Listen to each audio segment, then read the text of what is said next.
Identificar e sugerir cortes com maior chance de viralizar. Basta escolher o ponto exato e selecionar a área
Hello?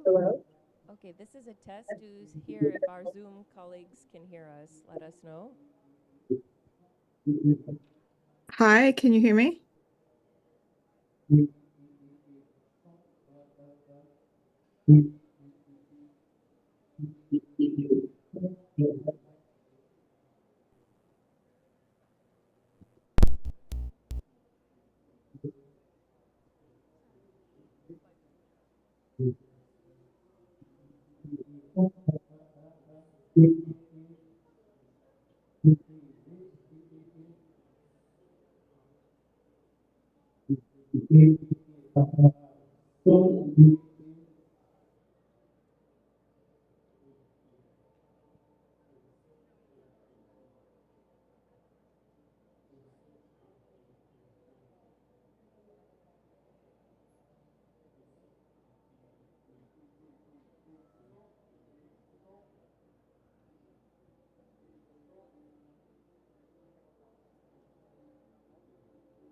Thank you for bearing with, colleagues online.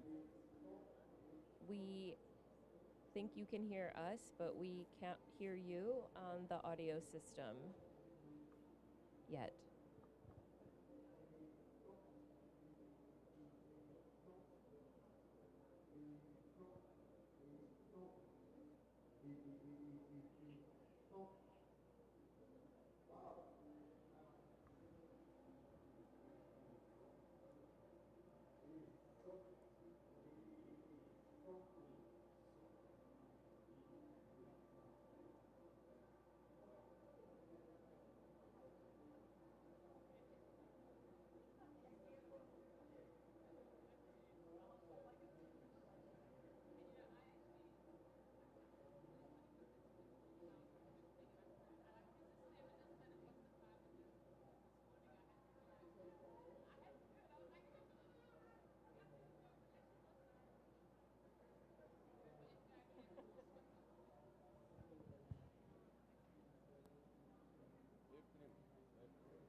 We told them that Zoom is right.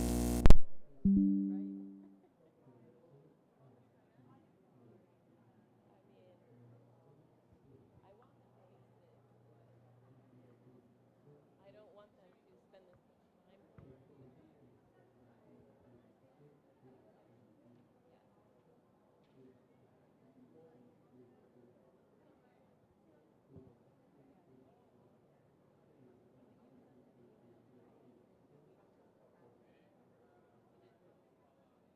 Hello? Yes, testing, testing. Can anybody hear us online?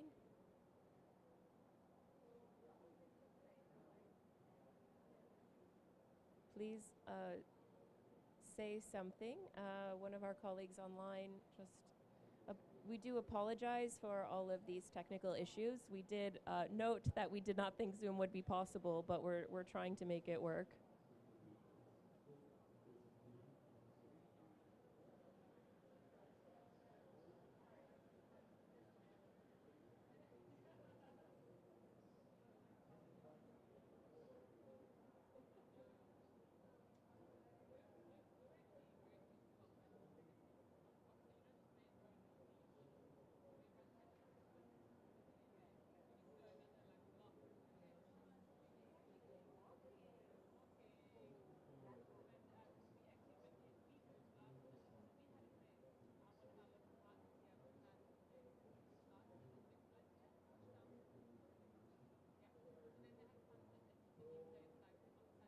Sorry, Siri. No, we did not hear you. Thank you for bearing with.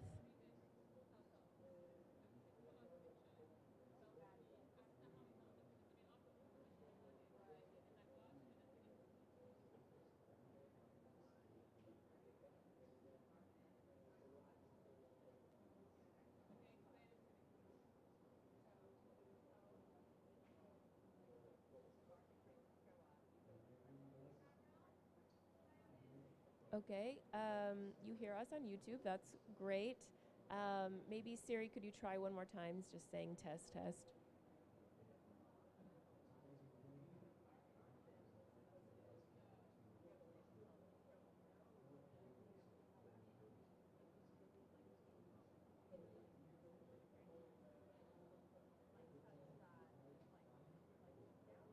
If someone online could.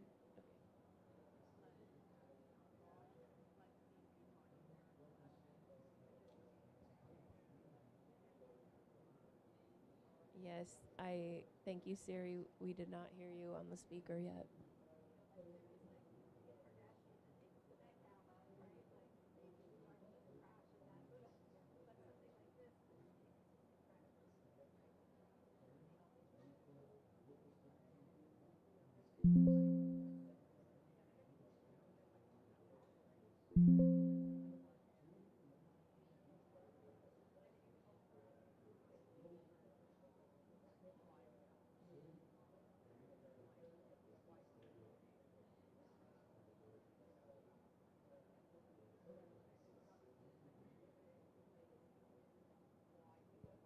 Thank you for keep testing. We don't hear you, unfortunately. Our technicians are working on it, but no luck so far.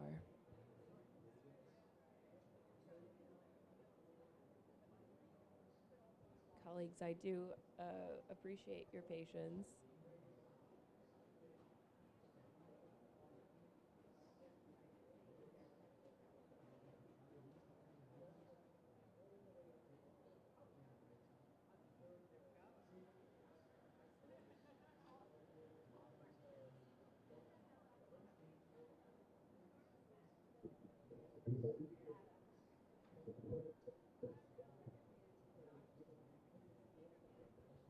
Okay, I'm getting a request for online colleagues to speak again, please. Just seeing if you can hear me now. Oh, we hear you. Just checking if you can hear me. Yes, we hear you. Now you can hear me, but there's a sort of echo. Yes, we do hear the echo. Yeah. Seeing if you can hear me now. Okay. Yes, it's coming through the YouTube. We are coming through YouTube. Sort of echo.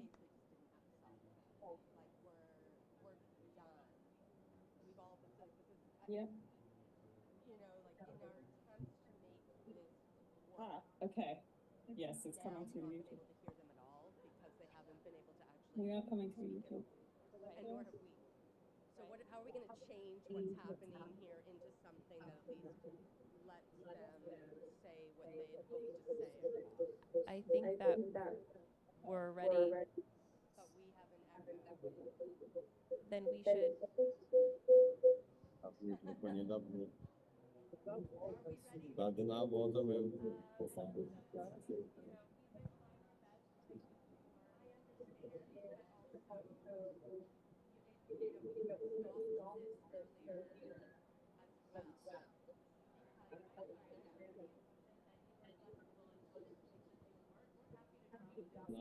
Did you want me to speak? Well, we're going to cut this, obviously. When your event starts, we cut the video of your in-person people. It's up to you. We don't have an event here until 10:45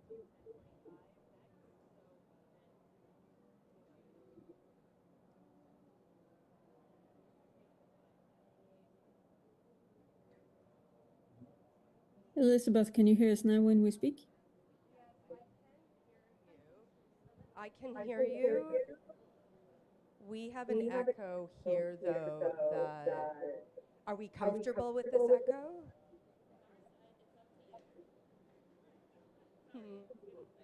Is this is really, you're telling me, as good as you think this is going to get? Okay. Okay. Yeah. That's not great.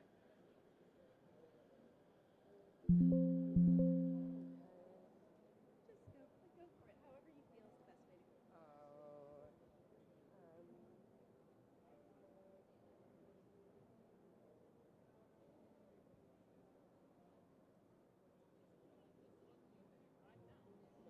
No, they're gonna cut. They're gonna cut it just. It there is. So folks are. That's just really wonderful, isn't it? Why don't we just get started? Yeah, why don't we just get started then? Absolutely. It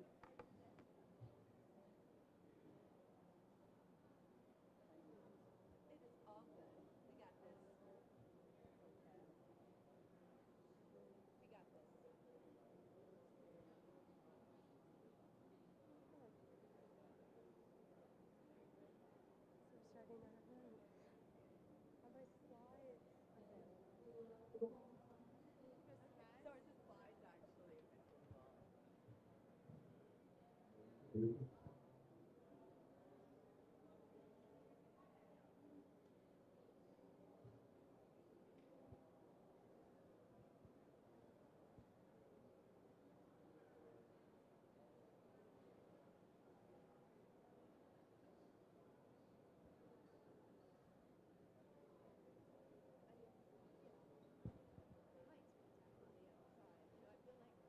We're doing pretty good considering we're dead, It's over.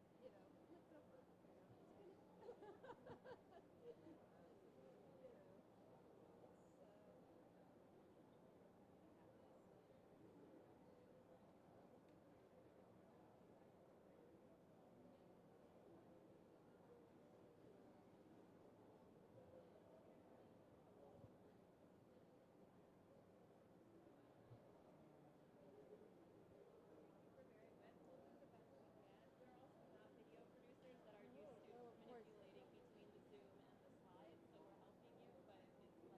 I'm so sorry. We were very, very unaware. Like, it wasn't communicated to us. Okay. That the AV, like, if we had been communicated to ahead of time, we also wouldn't have done this. Okay. Right? Just so while I want to. Não, aí elas vão ter que falar baixo mesmo aí.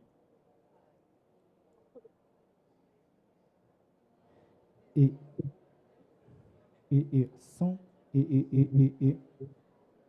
The volume could be down probably, because it doesn't need to be so loud because there's nobody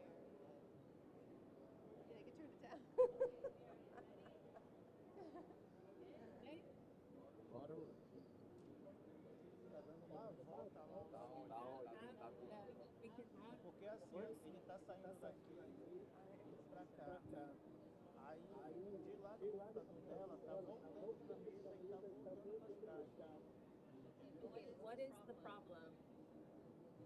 Deixa eu ver o negócio aqui. som, som, som, som,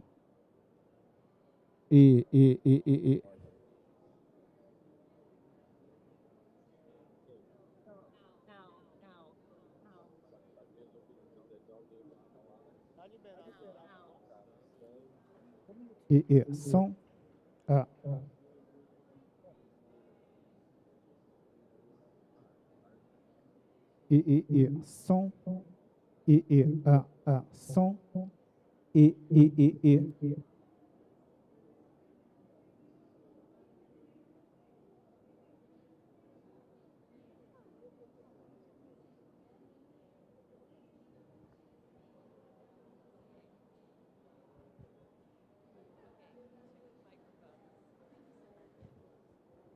Testing 1, 2, 3. Oh, it's not so bad. Look, it's perfect. Mas na hora que ela for falar, Isso aqui não precisa Is this one going to do the same thing? That sounds really great. Thank you so much. Do you think that one's working too, you think? Is this working? It sounds like it. Fabulous. That is fabulous.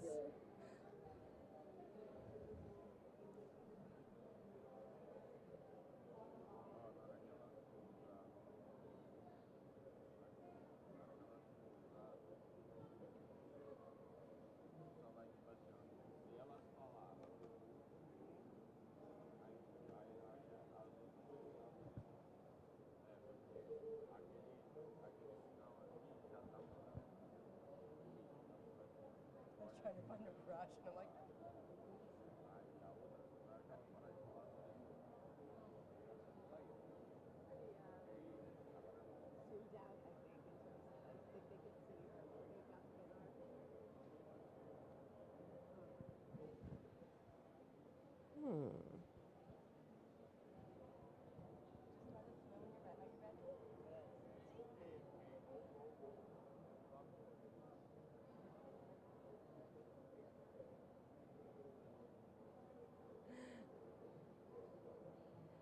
Hi, my name is Elizabeth Gilmore. I'm an associate professor at Carleton University, as well as the lead PI of the PATH project.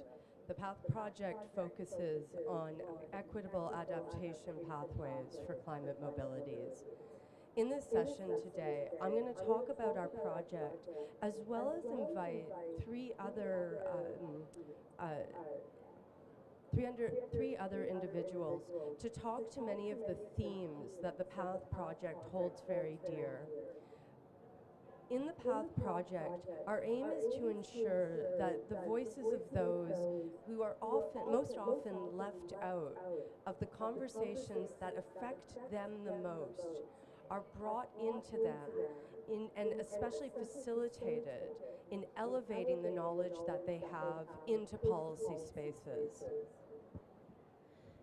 I'm going to start by talking about the PATH project, and then I'm going to turn it first to an online participant, Anne, who is going to talk about some of her experiences, followed by Raya, who is here next to me, and then to Siri, who's also joining us online. And we hope that many of you, both here at COP, as well as those who are not able to come into these spaces, can hear us, and we look forward also to hearing from you. As I said earlier, the PATH project is about equitable adaptation pathways. And in our project, we focus specifically on those who are precariously housed. Precarious housing can occur for any number of reasons, but one reason is because you are in a state of mobility that is different, somehow has created a differential within the structures of society. Either you have been moved somewhere and you are still grappling with the implications and the repercussions of that movement. And so one part of our project is looking in Nunavut, Canada, where we're focusing on those who have been moved into substandard housing and what it means to reclaim that housing, to make it more appropriate, especially in terms of traditional foods and reclaiming culture. We also look at a variety of other states of mobility that can lead to precarity. Here, first, for example, in Nepal, looking at communities who are being displaced from the Himalayas and then moved from risk into risk in Kathmandu. We follow also by looking in the informal townships in Durban, South Africa, and here evaluating how people again have moved into risky environments for livelihoods, but can also continue to rely upon their knowledge and their traditional spaces to buffer them from those risks. And then in the United Kingdom, working with international migrants, some who may have been there a while, but just as much newcomers into those spaces. And here, the gendered aspect, in fact, is single men.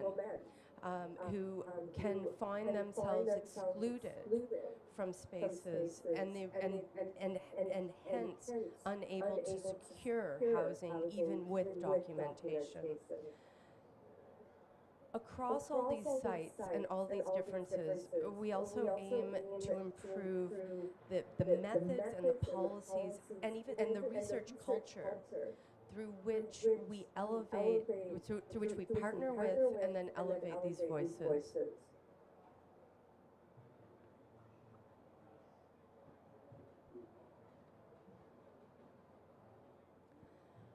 One of the main ways that myself and my colleagues have been managing this is by turning to arts-based and participatory approaches.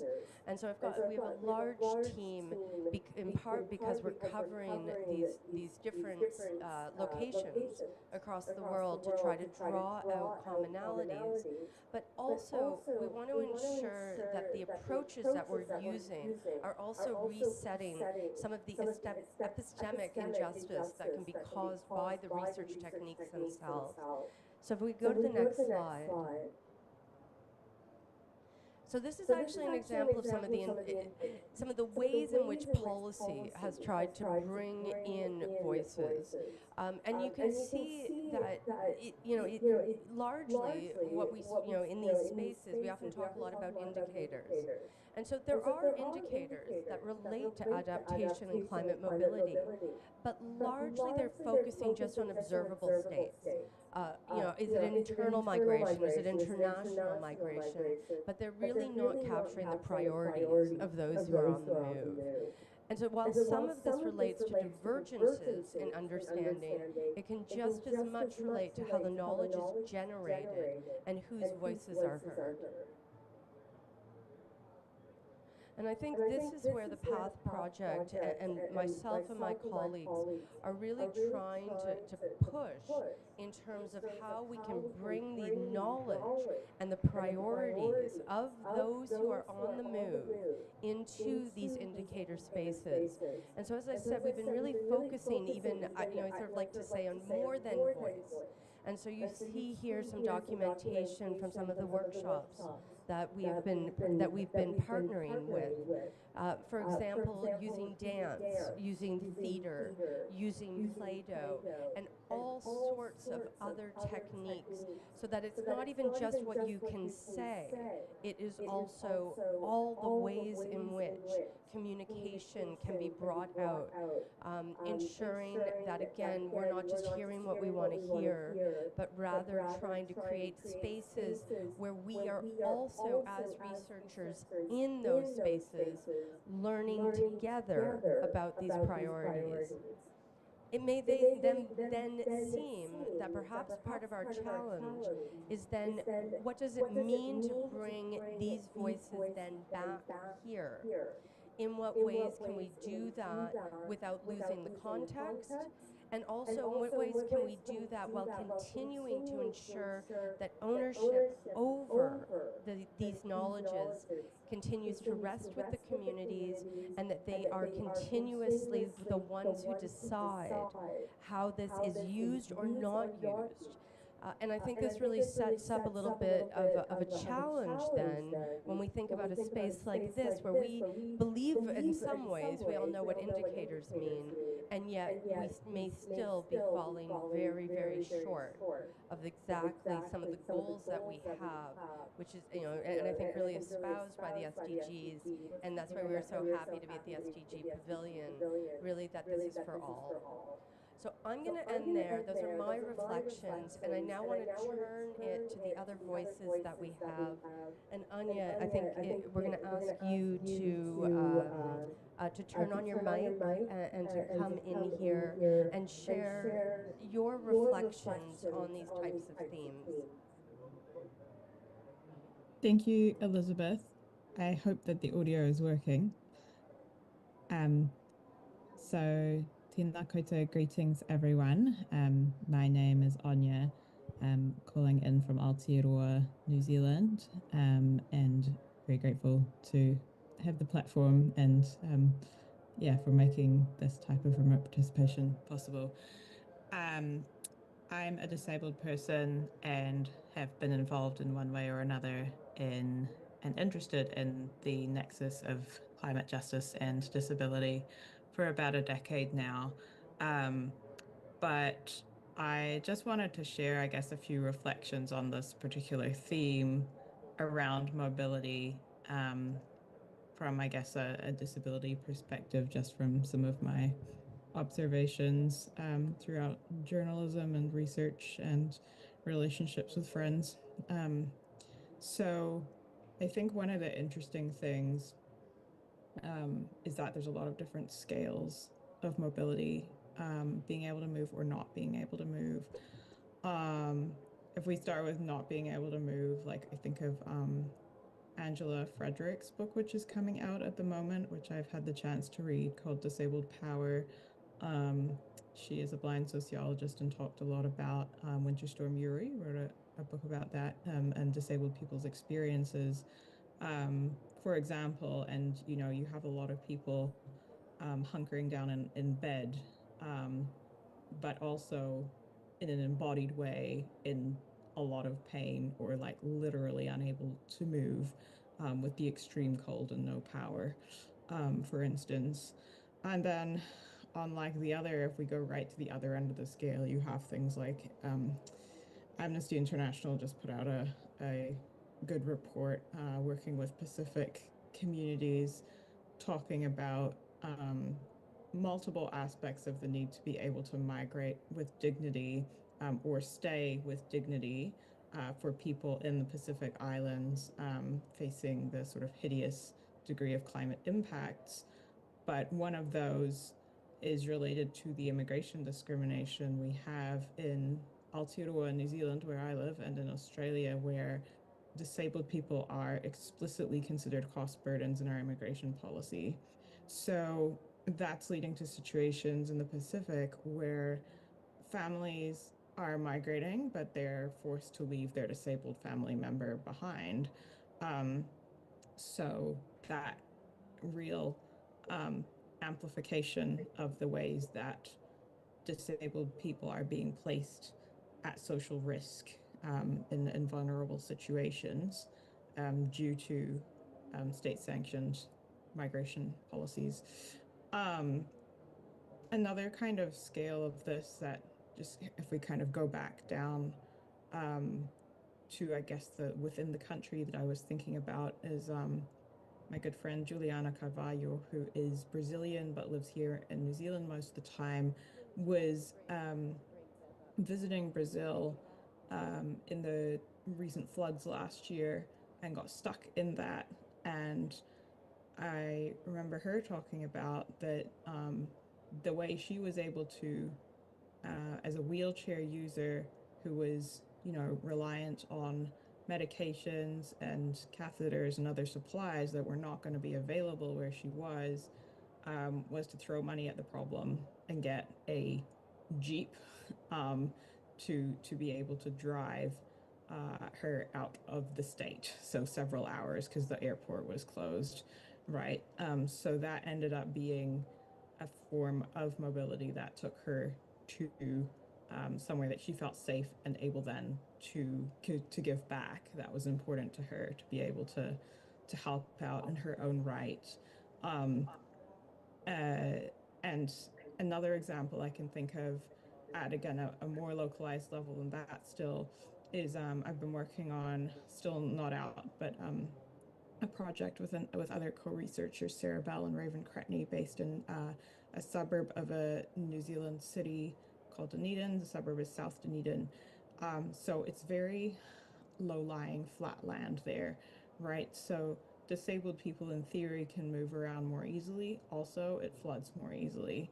But some of our participants there's a couple who, one has low vision, but some usable vision, and the other one is a wheelchair user, and they've been fundraising to get an e-bike, which actually you can put a manual wheelchair onto the front of that e-bike. So you can have two people, one person driving it from the back, and then the wheelchair on the front, so that wheelchair user can sit in their chair. And the difference that would be able to make for this couple would be huge, you know, because they want to have an assurance that if it floods again where they are, that they would actually be able to evacuate without being reliant on assistance, which might be difficult to obtain in the situation of a flood, as well as on other day-to-day experiences. But to get out with the wheelchair user's wheelchair in tow rather than having to leave that behind. And of course, one of the other things that comes up a lot for disabled people, which Elizabeth has already talked about, is just around the accommodation insecurity that can also often happen in the wake of disasters. And it can be particularly aggravated for people who, you know, need more accessible accommodation or need routines. So there's, lots of different scales there. So as you can probably tell, I'm not like an expert on climate mobility and disability from any sort of coherent theoretical lens.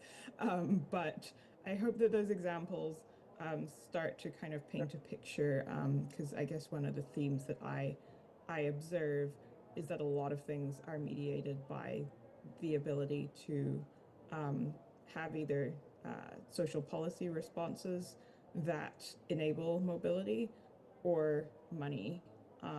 And so a lot of these aspects, you know, are able to be contingent and are able to be improved on. Thank you.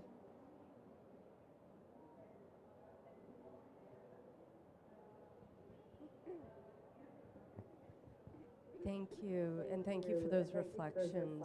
I'm now going to turn it to Raya, who will continue on those themes. Thank you so much. So yes, my name is Raya Salter. I'm the founder and executive director of the Energy Justice Law and Policy Center. I'm based in New York. I also sit on New York State's Climate Action Council, which I'll speak a little bit to later, where we created the plan of how New York State will reach our climate goals. And I also sit on New York State's Permanent Environmental Justice Advisory Council. And I'm really grateful to be here. And when we think about environmental justice, it's inherently local. So I hope that this, sort of New York example will be helpful in terms of people on the ground sort of owning their own information in order to fully participate in systems. And so my work at the Energy Justice Law and Policy Center really does focus on how energy systems shape people's ability to move or remain with dignity in a changing climate, and the importance of participatory governance and the importance of policy being developed in a way that's community-led. So I'll just share a few reflections. One, to talk about, what is energy justice and what does that how do we ground it in this climate mobility or immobility issue? And they really are intertwined. So clearly, the climate crisis is reshaping whether we can move with dignity or remain at all. And in the most vulnerable communities, mobility is shaped by energy systems, because energy access depends on whether you can shelter in place safely, whether you can relocate safely, whether you can return home after a disruption, whether your community remains viable over time. And so energy injustice is a form of immobility in a way. High energy burdens, failing infrastructure, polluting facilities, unaffordable bills trap people financially, physically, and socially. And so really, I would even say my work feels that participatory energy governance, I'll use the phrase, is a prerequisite for climate resilient mobility. This means that people need to be involved in the conversations of where we site energy infrastructure, where we site even transmission corridors. I can speak to New York's energy transmission process and how we're trying to bring more community voices into that, how renewable energy is deployed, how the grid is mobilized. And that's because the idea of resilience in energy, how you design the energy systems. We talk about resiliency hubs. You need to have decentralized energy systems in place. They need to be mobile. You need to be able to pop up resilient energy systems, and they need to be designed with that in mind. And you you need to have communities involved if you're going to make them fit for purpose. And so we really feel that participatory process can transform energy systems from extractive to empowering. And so I'll briefly talk about an example of that, which is the New York climate process. So yes, it's a New York state law, but I hope this will be a helpful example. So in 2019, activists passed what's known as the Climate Leadership and Community Protection Act, which established very ambitious goals for New York State in line with what the UNFCCC and others say are the goals that we need to meet to address the climate crisis. But the true innovation of the law was a participatory governance model. So this Climate Action Council that I was a part of, the statute demanded that the state's plan be created by a council that included environmental justice advocates. So that's how I ended up there. And the Environmental Justice Advisory. All of these things were put into place in statute by activists to put participatory governance models into the law. And so so that's one aspect of the participatory governance, and the other piece of the work is developing local resilient energy systems. And so that's something where we really focus on how can we involve the community in planning. And I was struck when you said we're using Play-Doh, we're using dance, and I think that's right. We have one process is we bring community folks to the table and we sort of gamified, what does it look like? What happens when a storm happens in this part? We have no energy here, but we need to have, all the elderly and the children need to be in a cooling center because it's too hot. How do we figure out where the resource need to be? What are the, how do we figure out who are the people that we need to get to? Where are the disabled people? Where are the young people? And so we gamify that to get that information, and then we need to put community folks in the actual lead as these things are going on. Mobilities are not just about movement, they're about power. Ability to move or stay depends on energy reliability, access to cooling and heating, accessible transportation, electric mobility systems, emergency communication, social belonging. And so without thinking about energy justice, climate adaptation becomes another form of displacement. And so I'm so excited to hear about this work that you're, in these technical and scientific processes that you're thinking about, how do we go beyond top-down policy to include community voices, citizen science, and really appreciating community folks and community leaders as experts in their own right.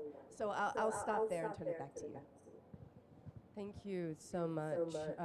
When we're as we sort of talk through these themes, I think it strikes me just how much of our built environment, the infrastructure that surrounds us, is and the ways in which it has been set up and who it has been serving is really influencing our ability to move in now what is a climate change world. And I think a lot of these approaches and a lot of partnering is in fact about resetting who decides.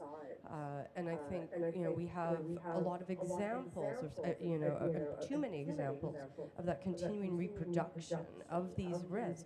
And frankly, I would just argue we can't afford that anymore. And I would also add to that when we develop sort of these calls for these different ways of conceptualizing infrastructure, infrastructure that is built for people who have disabilities is in fact also going to be an infrastructure that will be more secure for those without. And I think in that way it really starts to become transformative. So yeah, right, thank you. And thank you, Anne, for also really reflecting with us on those broader links across these structures. I'm now going to turn it to Siri. We're going to go back online. Hello. And Siri, I'm now going to...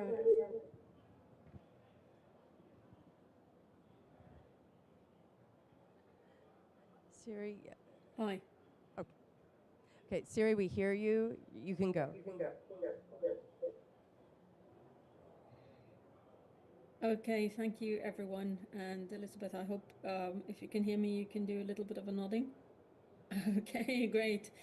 Thank you for accommodating us even with the technical challenges that you've had today, and thank you for a very interesting discussion. So what I wanted to talk about is really about climate change and social injustice through a disability lens, because what the disability lens allows us to do is to understand how underlying social injustice underpins vulnerability, a sort of long-term social injustice that not only leads to vulnerability situations at a time of, for example, climatic event like a flooding, but leads to a long-term marginalization of livelihoods. And there's also another layer of epistemic injustice, which has to do with how science and policy discourse tends to frame out or not engage with the lived experiences where these injustices manifest. So there's an epistemic sort of injustice when experts define what matters and defines that sort of who is vulnerable and what matters in terms of their vulnerability and what is framed out. I want to move to some examples from some exploratory research that I've been part of in East Africa to link this a little bit to the on the ground vulnerability and adaptation situations. So for example, one aspect of mobility in pastoral and agripastoral societies, migration with cattle is, or with livestock, is extremely important in order to cope with drought situations and fluctuating climatic conditions. Now, if there are more severe droughts and people have to migrate further, then that is a problem for some people with disabilities who are unable to migrate quite as far and sustain their livelihoods. We heard also stories of families actually having to leave children with disabilities behind, where you kind of have the choice. Either you see a collapse of your livelihoods and you won't be able to sustain your family, including your children with disabilities, or you actually leave your children with disabilities behind in order to try to sustain your livelihoods. So they're pretty dire situations. And then you have other situations as pervasive in terms of the need for mobility that increases with climatic events, such as the mobility to rush to your plots where you do agriculture to try to save your crops when there's heavy rain. Typically very difficult to move if there's flooding, and more difficult if you have a physical impairment. More difficult to access markets, so you can't get your crops to markets, and so you tend to actually have to pay more for the food that you buy, and you get less for the crops that you sell. Another aspect of mobility is that migrating for remittances to towns and so on is a critical way that people get incomes during droughts and other climatic events. And those are some of the strategies that may be more difficult for persons with disabilities. Now, what tends to be the case is that labor and mobility are critical inputs to many adaptation strategies, and especially those adaptation strategies that will gain a somewhat reasonable income. And so many persons with disabilities, the strategies that are available to them are often much more marginal.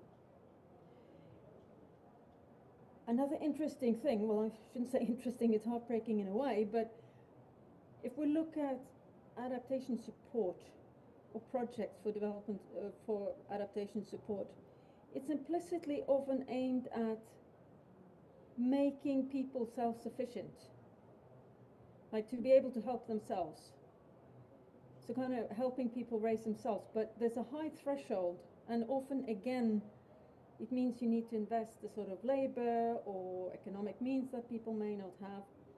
That basically means that many people are not considered. So in a way, the added labor of disability is reinforced by the invisible labor of adaptation, the invisible labor of adaptation being the extra work that you have to do in order to adapt. And so we see that people are excluded from consideration and support, and only those who require fewer adjustments are included either in projects or even in decision-making processes. And then what really struck me in terms of this long-term dynamism is, of course, economic opportunities and livelihood opportunities are also dependent on education levels. And in many of the poorer and rural areas, if there's,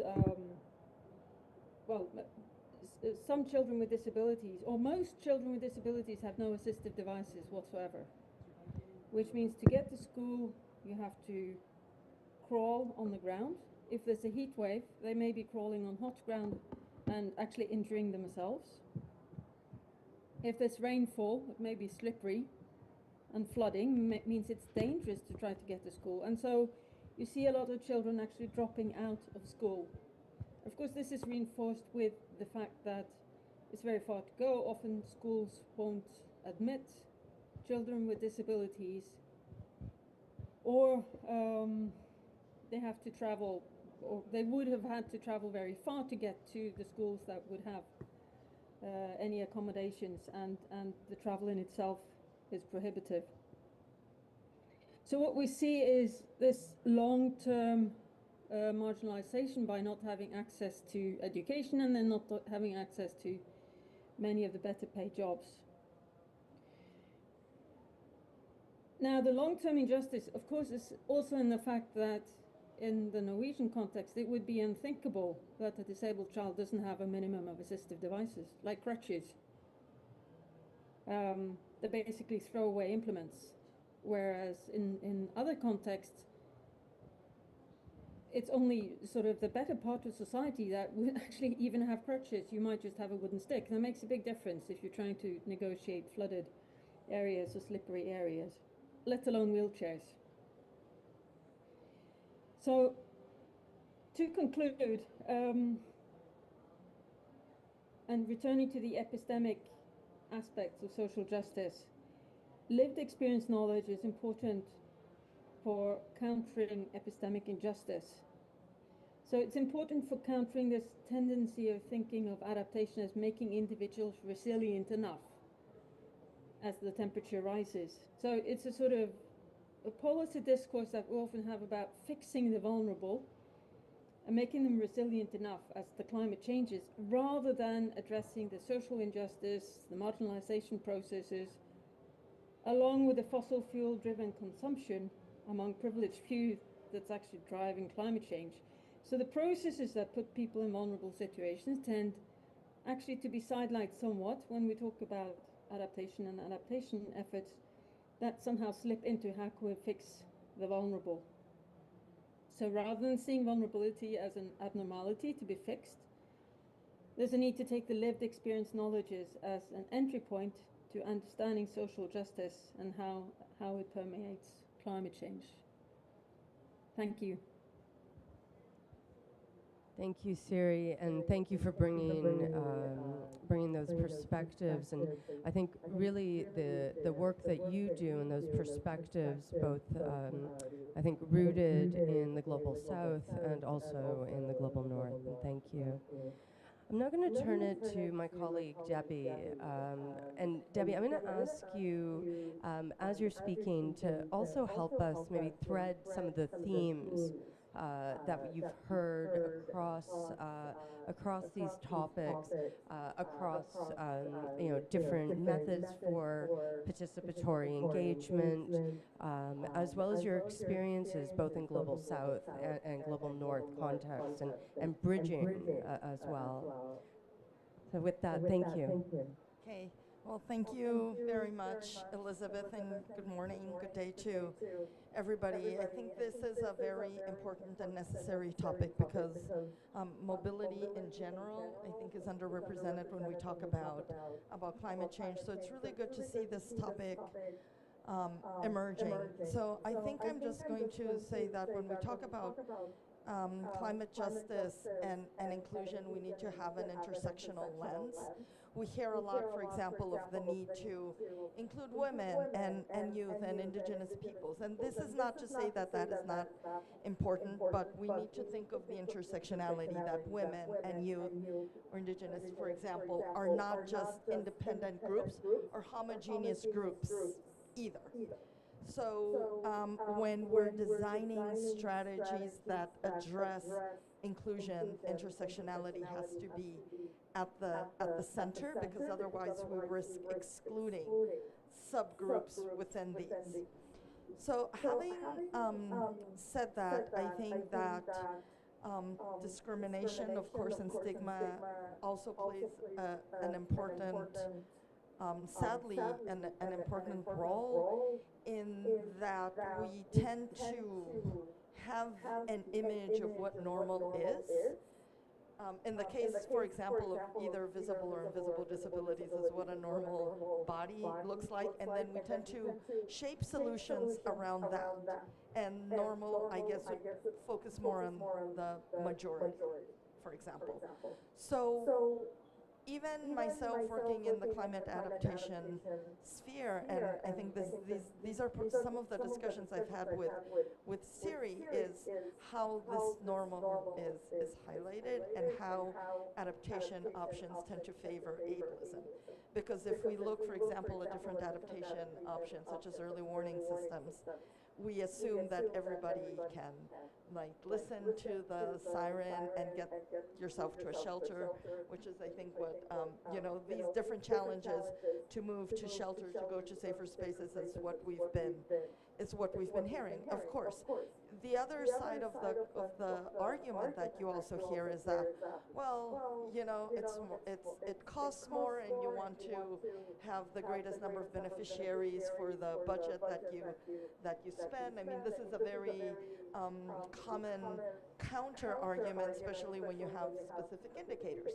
And that's why it's so important to have indicators that talk, for example, about how you consider displacement and migration and mobility, both for visible and invisible disability. Because as long as you don't enforce having those indicators, you can't measure.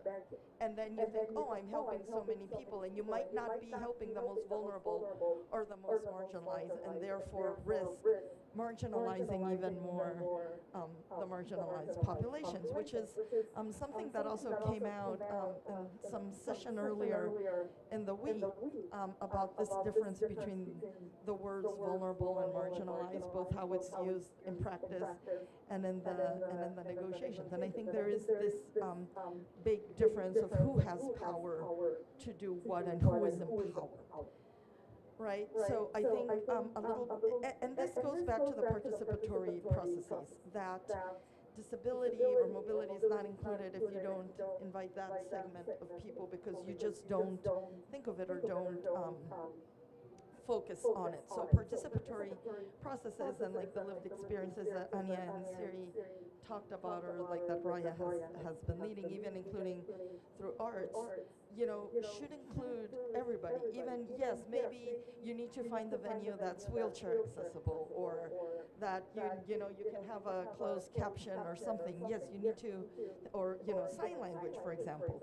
But I think these are the investments that are needed to make these participatory and governance approaches useful and successful. I mean, useful for the recipient, obviously. And I think that some of these smaller actions can help enable this transformation. I know that throughout the week there's been a lot of discussion on what transformational adaptation means, how it's framed in science and IPCC assessments, for example, but how that some of these what could be smaller actions, like having elevators or ramps, for example, can be transformative for the people who need them because it enables them to have a participation. And I'll just add also that while we've been talking a lot about working in the communities and with like recipients of projects and end users, I think we also need to think of the mobility issues and displacements and visible and invisible disabilities of researchers, of scientists, and of practitioners who have also been stigmatized and in some cases discriminated just because they are viewed as not able. And it goes back to this definition of what is normal, because they see that maybe you need more time to walk somewhere or need special assistance, and you're considered a burden. Or that you're considered that, oh, they'll probably slack off and not do the work that's expected of them, and so forth. So then these are just assumptions that are formed based on what people see and think of what is normal. So thank you, Siri and Anya, for also instilling all this in me, because I think it's important to say that sometimes it's just these smaller accessibility needs that need to be filled to enable the fullest participation possible of everybody, and that this idea that, oh well, this segment of the population is going to be such a burden is just so incorrect and just helps increase the I think the societal problem.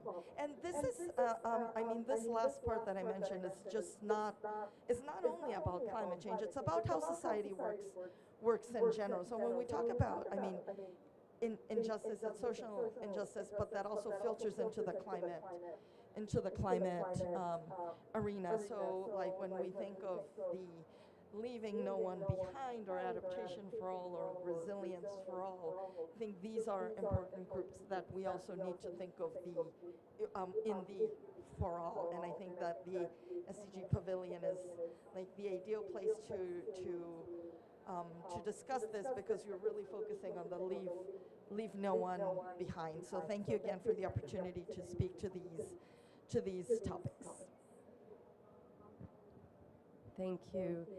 We're now, as we bring this event to a close, I want to thank all our speakers who are here in the room and all of our speakers online.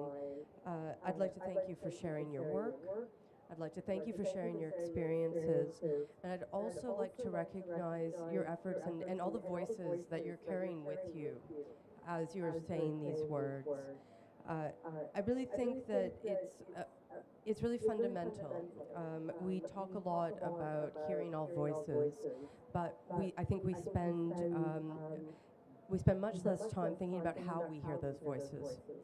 And what it means to actually have, to not just say I've heard, but to have created spaces in which I'm not just hearing, but I'm listening, and then thinking about how that comes into structures exactly where these voices have so rarely been heard, and how those structures as well need to change in order to make sure that we are achieving many of the goals that the SDG Pavilion would represent.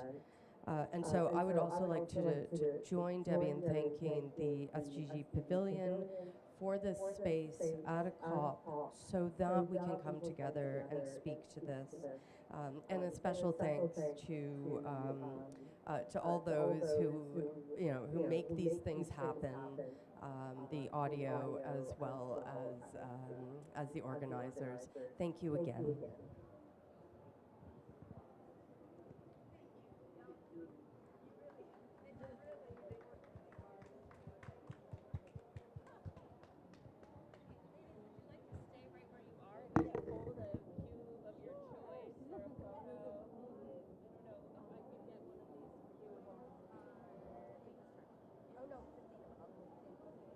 I'll do health and well-being.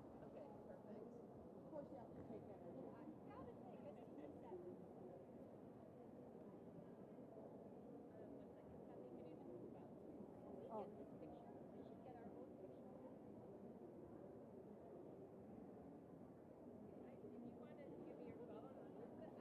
I feel like I'm hand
got an audience of about 2,000 in front of us. And it's very, very busy. There's a lot of screaming and shouting of Ramon's fan club here. Yeah! Good. My name's Eddie Rich. I'm the CEO of the International Hydropower Association. I'm very honored to be here with Ramon Mendez, the president of REN21, for a fireside chat for the next half an hour. And hopefully we'll have the opportunity to take some questions and issues. Just so happy to be here, Eddie. Thank you so much for the invitation. For sure we'll have a very lively conversation.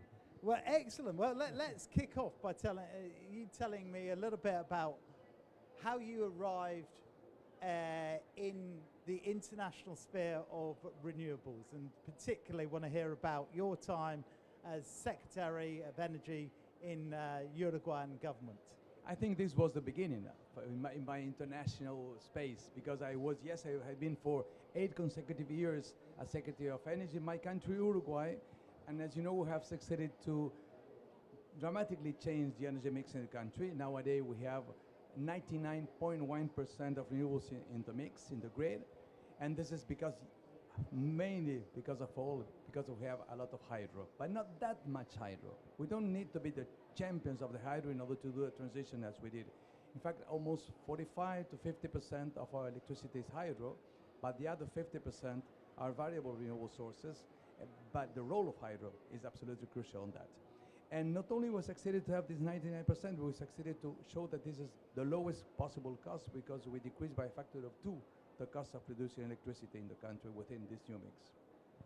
Tell me, in our last, I was just doing a panel before, and the director from the Inter-American Development Bank said Uruguay actually holds the record for the fastest penetration of wind. Is that right? That was because when you say, my image of Uruguay has been almost 100% hydropower. But tell me. Absolutely not. You know, when we began that, we were only 50%, which is already a lot. But the other 50% were fossil fuels, imported fossil fuels in our case, as many countries in Latin America or in the world that were obliged to import fossil fuels. So yes, it's a country with a lot of wind. Not that much wind. We're not the champion of the wind. We're not the Patagonia in Argentina, where there are capacity factors of 65%. We're only 38, 39, 40%, which is already high compared to many places in Europe, but it's not the champion. I mean, we are good wings, nothing more than that. But even though we succeeded to have about 35 to 40% of our electricity coming from domestic wind. And this is something interesting. And this happened. We began that 15 years ago. It was not in the present time when we already have wind costs much lower than it used to be, because we understood how to do in order to attract investors and to decrease the cost.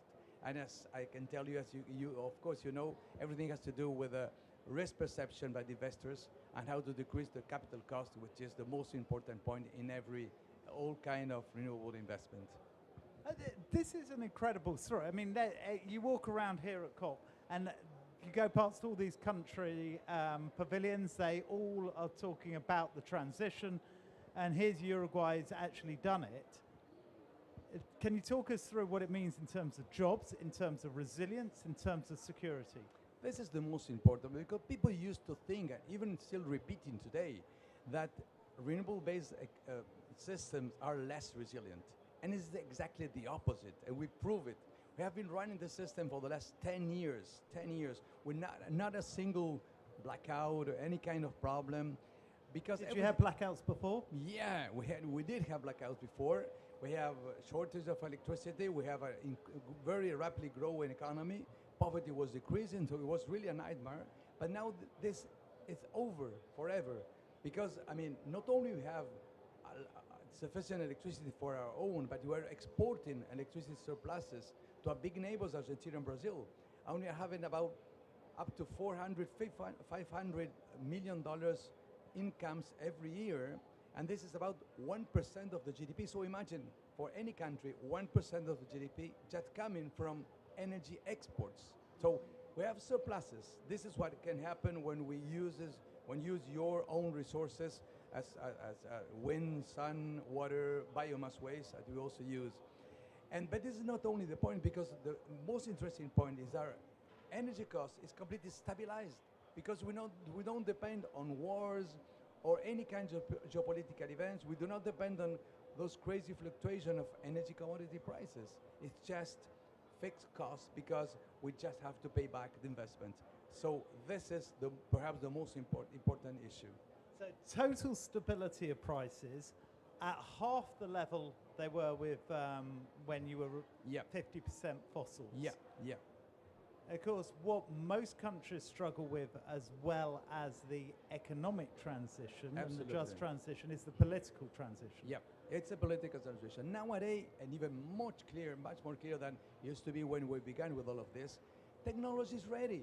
We don't have technology problems. We have solved all these issues. I mean, the human engineer has succeeded to put a man in the moon 50 years ago, and we are going to say that we cannot manage intermittency. Of course we can manage the variability. We did it. In Uruguay, it's not rocket science. It was difficult, but it's not rocket science.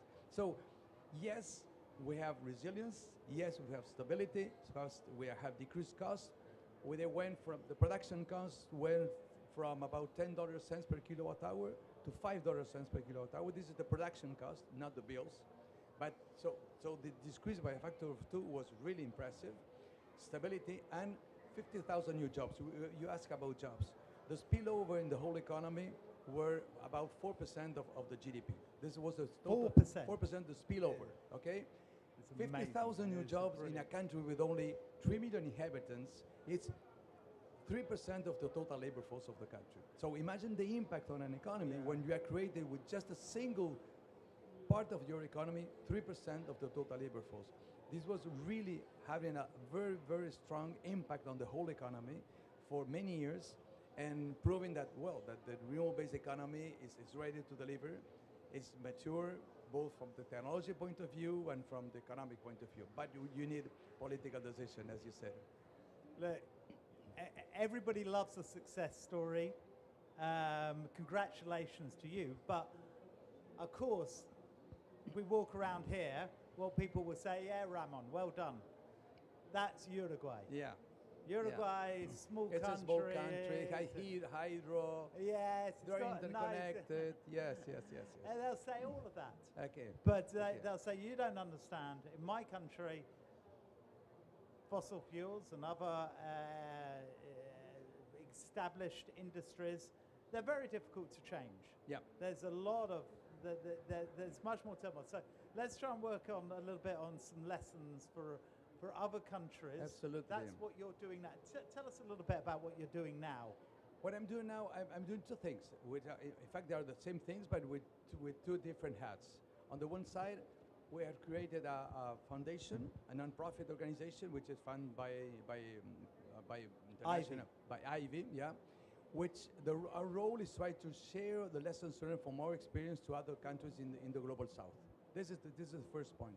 On the other point, I have been elected as president of REN 21, which was interesting because this opened me a lot of doors in order to go with the same message, trying to share the good experience. What the experiences, what the lessons learned are. Well, first of all, the most important is that it's trivial, but you have to understand it. Our system, our energy system has been built according to the characteristic of fossil fuels. And that's not bad. They were the best till some time ago. So it's natural that our system are built according to their characteristics. That's fine. But renewables characteristics are completely different. They are not based in a fuel. They cannot be dispatched except hydro, for example. So the role of technology is absolutely different than the one of the previous system that we have so far. The regulation has nothing to do with the regulation we need in order to put in place a renewable-based system. The market design has nothing to do. We cannot continue going to this short-term energy market. We need long-term capacity market. And this is completely different than the traditional one. So we have to understand that going to the transition is not just changing one fuel to another fuel. It's just redefining completely the system. And this is what we did. First of all, we accepted and we drove a long-term policy which was backed by the entire Uruguayan political system. We began that 5 governments ago, and for 5 consecutive governments, going from left to right and left to and right to left, we continue the same policy. And this is crucial. This is the panacea for investors. This is the clarity for the demand. This is the best for everybody. And this attracted, not only attracted investors, but it attracted investors with a lower possible risk. And when we're going to renewables, it's not just the most important, the cost of the fuel, because the fuel doesn't exist. The most important is to decrease the risk perception by investors. The most important is to decrease the capital cost, because everything is capital cost in renewables.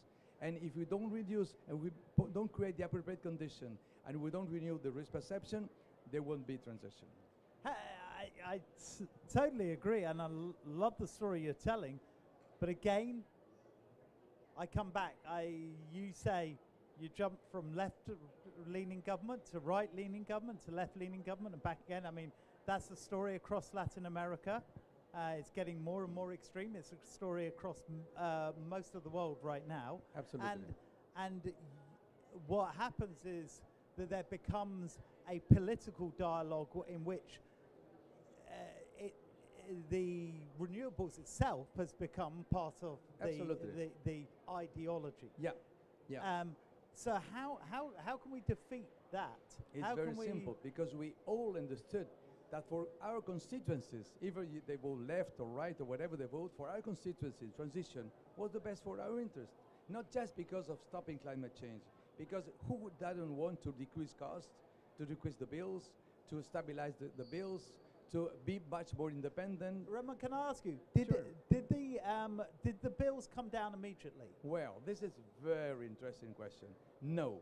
The question is that in our country, either from left to right, all the finance minister uses the energy sector to bring money to the government. So the decrease in the cost, only 20% has gone to decrease the bills, but the rest is going for public policies.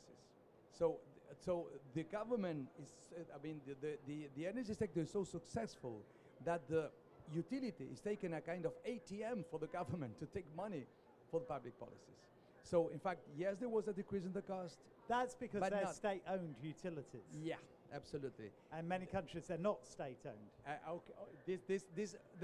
Having a state-owned utility has a lot of positive things, that decisions are easy to be taken. Yeah. It's just a political decision. But one of the hard points is that, in fact, we didn't succeed to get all this decrease in the cost to go to the bills. This is the negative.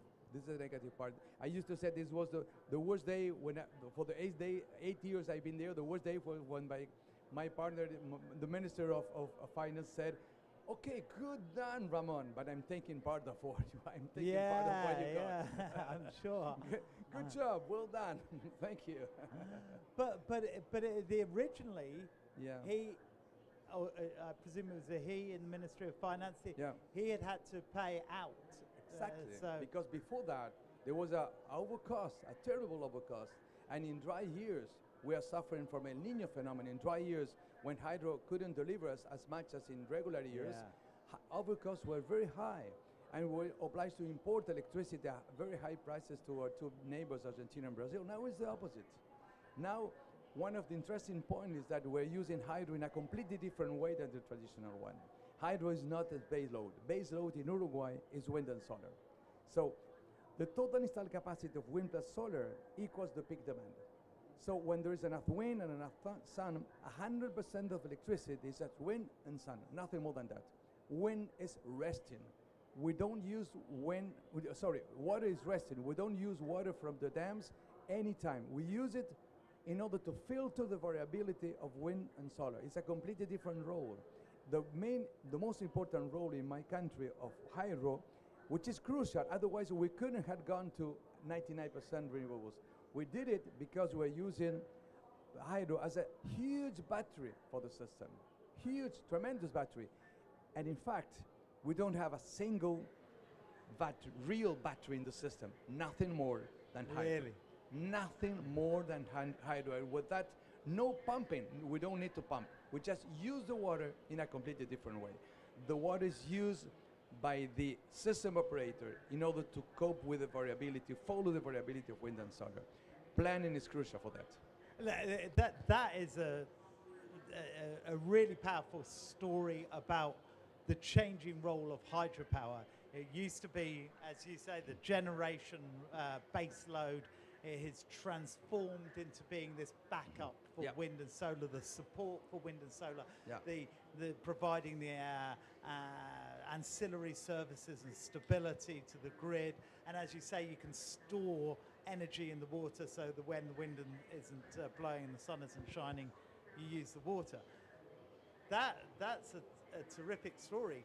But you said before that even hydropower had variability, that they had your dry seasons and of course your very wet seasons.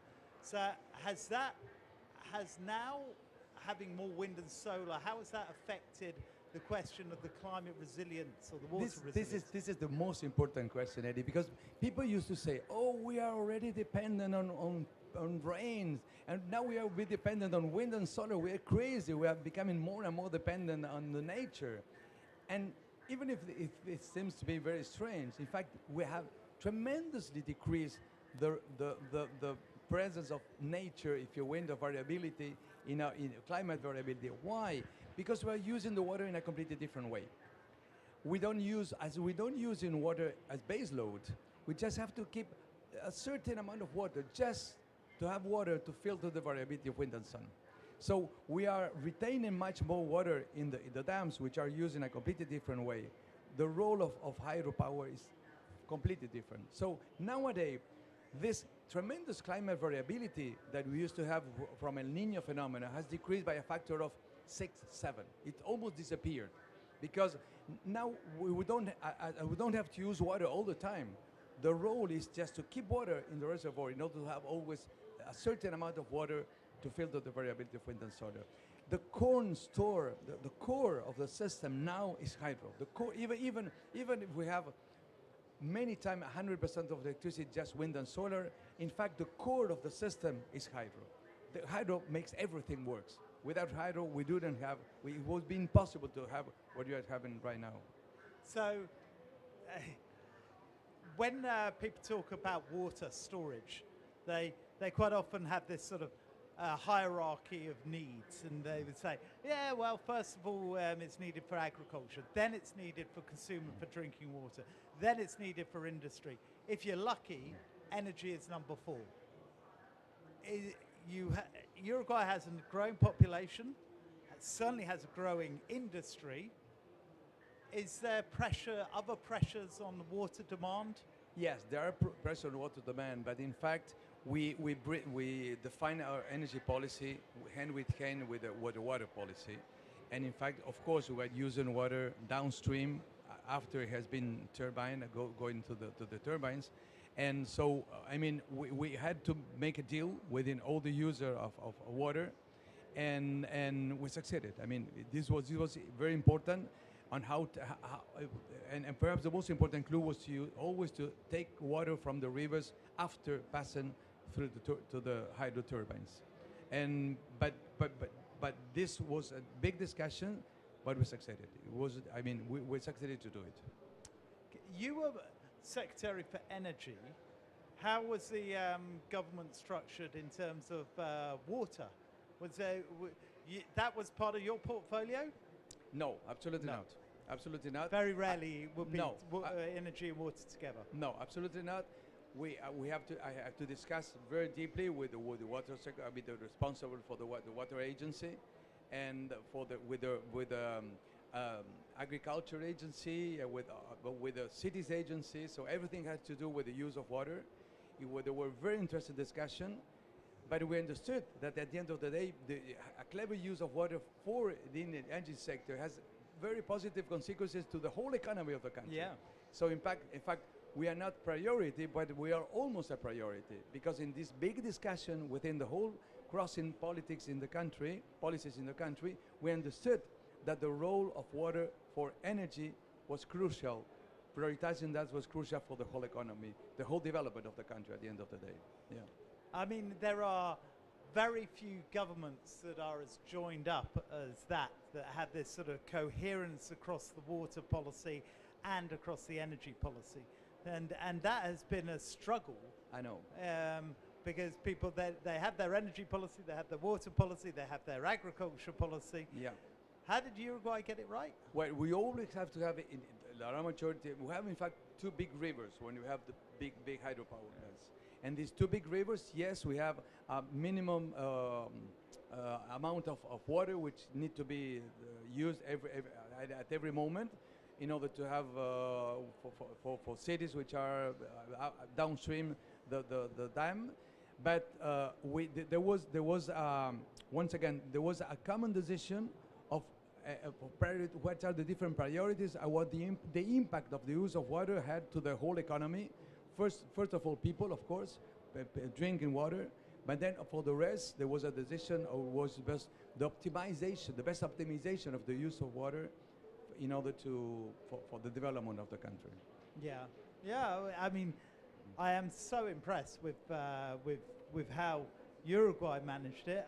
You've heard a little bit of my questioning about whether or not this is applicable. So let's move on to your role at REN 21. So explain a little bit, first of all, what is REN 21? REN 21 is an incredible organization. It has more than 120 organizations. In fact, it's a multi-stakeholder organization because you have the governments, 20 governments, which are part of REN 21. There are the whole industry, as AHAA, for example, and the whole industry, whole renewable industry. You have many international agencies like IRENA or IEA or UNIDO or UNDP, and the World Bank is even part of that. But you also have the economy, the academy. The academy is part of REN 21, and we had 70 CSO ranging in the whole world, which are part of REN 21. So REN 21 is an incredible possibility of connecting dots in the for the renewable-based economy. It's the possibility of bringing information in every corner all over the world in order to do what we have to do now. It's a battle of narratives in a way. There's an old narrative, there's a still dominant narrative saying that, oh, it's not possible to make the transition because, I mean, that denying history like the one of Uruguay, and we cannot manage variability of sources, and this is more expensive when you put batteries, blah, blah, blah, blah, blah. So sharing success stories and sharing the experiences, sharing the knowledge that an organization like yours have to every corner in the world, we're working with local organizations, which are not only located in the old geography, but working or capacities in different position in the society. But this is crucial. This is crucial to build the new narrative, the true narrative, to fight disinformation, to fight misinformation. We have the best product in town, but we have to show it. We have to prove it. We have to win the battle with the people which are still thinking that this is not possible. Absolutely. I mean, I'm a great believer in multi-stakeholderism to do anything that governments can't do alone. Exactly. There are so many issues. One of them is control of the narrative, and building a consensus around that. Can you point to anything that REN 21 is particularly doing in terms of trying to tackle disinformation? Yeah. Leading the positive narrative. Yeah, among many other things, I think that one very interesting thing is we're trying to put in place REN 21 Academy. The REN 21 Academy is a way of sharing in different geographies with different people from different professional level, different skills, for all of them to try to share all the possibilities of what the renewable-based economy look like. So, and what should we do in order to put this renewable-based economy in the center in order to be developed? What is the impact in global South country, mainly for the development? I like to say that NDCs were commitments. The C is commitment. This was 20 years ago, but today NDCs can be national development catalyst because it can be a catalyst for development for the less developed countries. And for global north country is always independence possibility, sovereignty possibility, and cost decrease possibility, and stabilization of cost possibility. Yeah. So it has a tremendous positive impact for the development of economics, even if we're in the global south or the global south or the global north. So this is the kind of message that we're trying to share, and this idea of the renewable-based academies, REN 21 academies, is something we're trying to push. Okay, well, we watched that development with a lot of interest, and of course, from IHA, the International Hydropower Association's point of view, we'll very much support it. Okay, let's just go back to the role REN 21 has with governments in particular. I mean, the challenge, of course, with these multi-stakeholder groups is it's always coalitions of the willing. And you don't have inside the room the people you really need to persuade. How do you solve that challenge? I'm very new in REN 21. I've been present for the last 5 months only. But I can tell you about the story. I was not part of the story, so I can tell you as an observer. But we have to remember that REN 21 was born more than 20 years ago. There was no IRENA at that time. And in a way, IRENA was an indirect consequence of the existence of organizations like REN 21. Because when you put together all these organizations, you understand, and governments understood, that in fact we were needing something like IRENA in order to have all governments in place to have a long-term willing in this direction.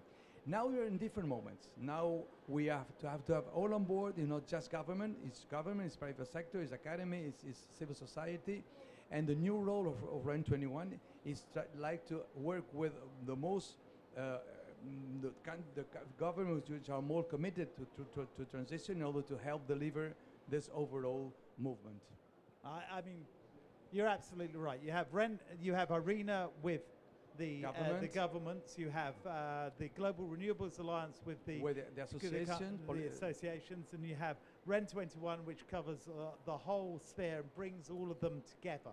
Yeah, and in this sense, it's unique because it's the only possibility to have everybody on board and to cross information in order to work in a coherent way, in a holistic way. It is absolutely a unique position and a very important one, particularly I think at this time when we're talking about disinformation and so on. Absolutely, this is what matters most. I think we're coming to the end of our time. I want to thank you. I found this very inspiring, your personal journey with Uruguay, trying to take this story out internationally with an organization that covers such a wide sphere. Obviously, from a hydropower point of view, I love the story. It's a really, really powerful story. Yeah, it's great, and I can hear your commitment to a hydropower as part of renewables. Renewables are stronger when we're together, and hydropower is playing that evolving role. Any final thoughts from you, Ramon? My final thought is that, once again, technology is ready.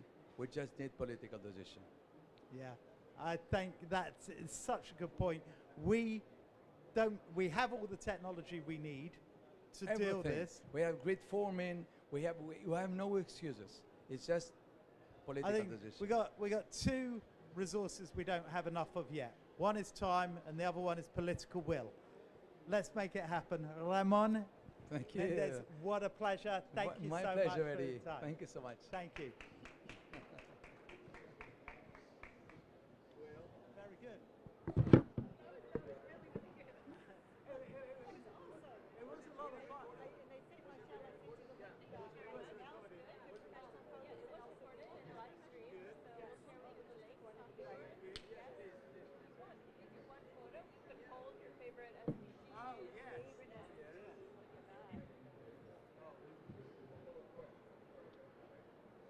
We got a water well. We don't have our climate goal of filling up still. There we go.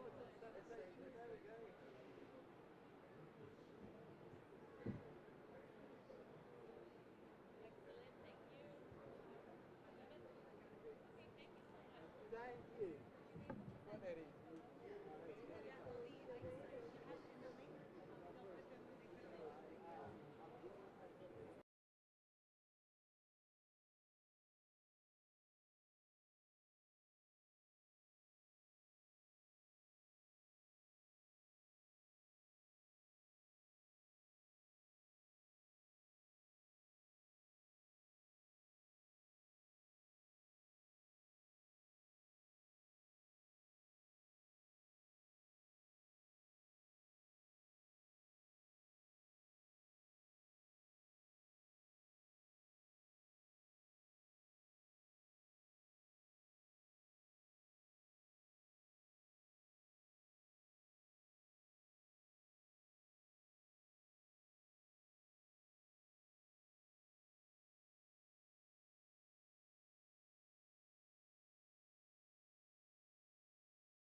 joining us this afternoon. We are so thrilled to be here in a very intimate setting with former President of Costa Rica, Carlos Alvarado, and Nabil Kadri from BNDES, and my colleague Dominique Perron from EY. So we are with EY, Ernst & Young, and we are here to discuss the business case for sustainability. And it's very hot, so I feel like I should almost ask everybody to take a deep breath from running around. Anyway,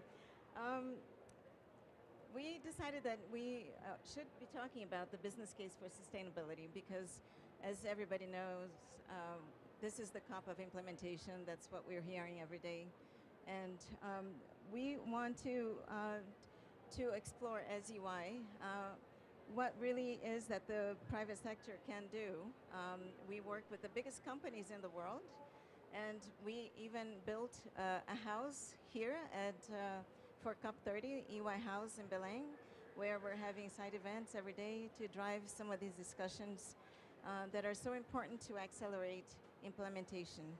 So that is very important to be having those discussions here as well, but I would like to invite you all to come and visit the EY House if you have some time, and join us for some of the discussions there. So we know that companies are part of the problem, as we hear every day, but absolutely essential part of the solution. And so I am thrilled to be here with our panelists to discuss that, and to discuss the business case behind the shift that needs to happen. I would like to introduce President Carlos Alvarado, who served as 48th President of Costa Rica from 2018 to 2022, and did wonders for Costa Rica during his presidency. And so it's very exciting for me to have followed some of that and to have him join us here today. Under his leadership, Costa Rica contributed to global efforts to combat climate change, defend human rights, democracy, and multilateralism. His innovative approach to sustainable energy, his ambitious climate policies, and his highly successful response to the COVID-19 pandemic have been widely recognized. I would also I could go on and on. His CV is very long, but it's too hot, so I will move on to Nabil Kadri, who is joining us with 20 years of experience in the design and implementation of public policies for socio-environmental sustainability. He's worked in several positions in ministries, state secretariats, and currently the Brazilian Development Bank, BNDES. He's currently the head of the Environment Department, responsible for managing the Amazon Fund, a very important role, and the National Climate Change Fund, blended finance instruments, and bioeconomy, and a whole other topics under the environment agenda. Dominique, I would like to have you introduce yourself and say a few words before we move on to some questions. Thank you. Can you hear me? Yeah, perfect, good. So good afternoon, everyone. So COP30 is the moment the real economy meets the Paris ambition. Last year, climate finance reached $1.9 trillion and likely cost $2 trillion in 2024. But the needs is $6 trillion a year. So we're still a bit far, and there is a clear need for acceleration of funding. So I'm the global client relationship partner for the UN. So I have an oversight role of all the projects we're doing for the UN. And in that role, I see 3 levels to close that gap. First, multilateral leadership that holds in private capital. Brazil showed that it's possible. So with 11.2 billion reals, climate fund, a proven Amazon fund with result-based finance, and a new BNDES climate call to mobilize billion more into the green economy. Second, credible carbon. So after COP29 with the Article 6 is operational. Used with integrity, it can cut the cost of NDC delivery by US dollar 250 billion a year, channeling capital to high impact mitigation while corporate claims align with host country accounting. Third, but not least, comparable data. So we have 36 jurisdictions moving to adopt ISSB S1 and S2. We finally have investor-grade global baseline. Comparable data is absolutely essential, and it will lower the risk premium and speed decision. So again, data is always key, and it's where AI will also help a lot. So our commitment at EY is to stay practical, build business aligned to NDCs, design blended finance stacks that actually mobilize, help clients deploy very clean procurement for heavy industry, and operationalize Article 6 with the highest integrity. If we got those four things right together with the UN system, development banks globally like BNDES, and business, including the small and medium entities, we can make sustainable investment bankable, comparable, and fast. So let's use COP30 to deal that deliver for performance, people, and the planet. Great. Thank you, Dominique. I would like to start with a question for President Alvarado. And that is, we were talking a lot about multilateralism and how that is not where we wanted it to be right now. If you were redesigning a multilateral world for 2026, what would you change to speed the private co-investment and attract more engaging participation of the private sector? Well, thank you. Thank you for having me. It's great to be here. And that is a huge question to start. If you ask me what would I do differently in the multilateral, I think it has a lot to do with the current rules, but mostly among countries. For example, that there's willingness, majoritarian willingness to act on several issues, but there's a veto in the Security Council. So even though many agree on advancing, one or two can veto and stop action. But that doesn't necessarily reflect on the multilateralism connected to business. One element I think we forget is intentionality. And I think intentionality, now that we wonder what we are as human beings compared to AI, that's one thing that differentiates us. We have intention. We put purpose into the world. And I think that's not a little thing. If we ask about the case for business in sustainability, I think it's worth asking then, what's the purpose of business? And well, many people say business is to maximize the returns for stakeholders. And if that's the only benefit, then maybe that's not the case for sustainability. Unless you think for how long can you sustain that return for people. And if we think there's no sustainability, you can sustain that return of benefit until you exhaust resources. So then the answer of only return to stakeholders, it's not enough. But then what is business for? If we ask, what is the purpose of business? Well, business provides livelihoods for people. It provides jobs. It creates goods for people. Goods that we all use every, could be food. It could be what we wear. Many services. People need it. Societies need it. And in return for that who provide, it's the benefit and also the risk associated. So there's also a social component of business. And if we want to think further, we want that to remain in time. So sustainability has a role. Again, if we plug values and intention to the question, it provides more sense. I think sometimes we take this discussion in the absence, and I've seen it in many levels, when I discuss with business people, with politicians, sometimes they say, no, either you have growth or you have sustainability, but you cannot have both. And many people think like that. I think that is not a way to look forward. And let me give also a very practical example. Lots of people start to think of that. People that were driven that the only way to do growth is fossil fuels. Very dominant thinking. But then why China started a couple of decades ago to invest to dominate in the renewables if it's not a good business? Then why they invested since the 90s in dominating the production of rare earths? Now, more than 90% of solar panels, so critical for the energy transitions and sustainability, are dominated by China. Therefore, it means it's a good business. So sustainability, it's also a good business.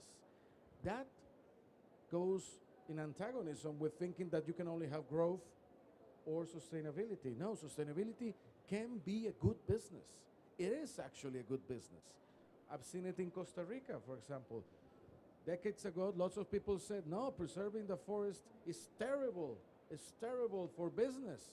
We cannot have cattle. We cannot build buildings. But our conservation of the forest has actually triggered one of the cleanest and most profitable business we have, which is ecotourism.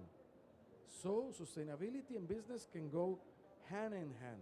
So if I were to change one thing, going back to your question and closing, it's mindset, how we think about things. If we change how we think about things, be intentional about it, there is an enormous case for business and sustainability. But that real change starts here. What's the good thing that it starts here? If there's one thing that we own in this world, is what we put here. The rest we don't control, but we control what we put here. And if we put that concept and that intention here and here, we can actually change a lot of things. So that's the thing I will start changing. Offering these views and offering this mindset change so we can plug business and sustainability. Amazing, I love that. I truly believe that as well. I really like your statement, and I think I'm fully aligned with you. And what I've seen is the first move was with family-owned companies. And it's really interesting because when you start a business, a daughter or son to be still in that business, they need to look at the business in a different model.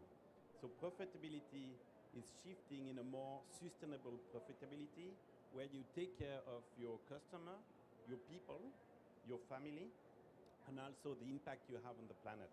So fully aligned with you.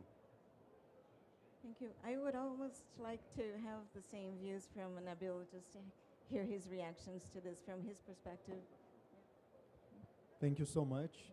Thanks to be here, close to Carlos, the former president, Dominique.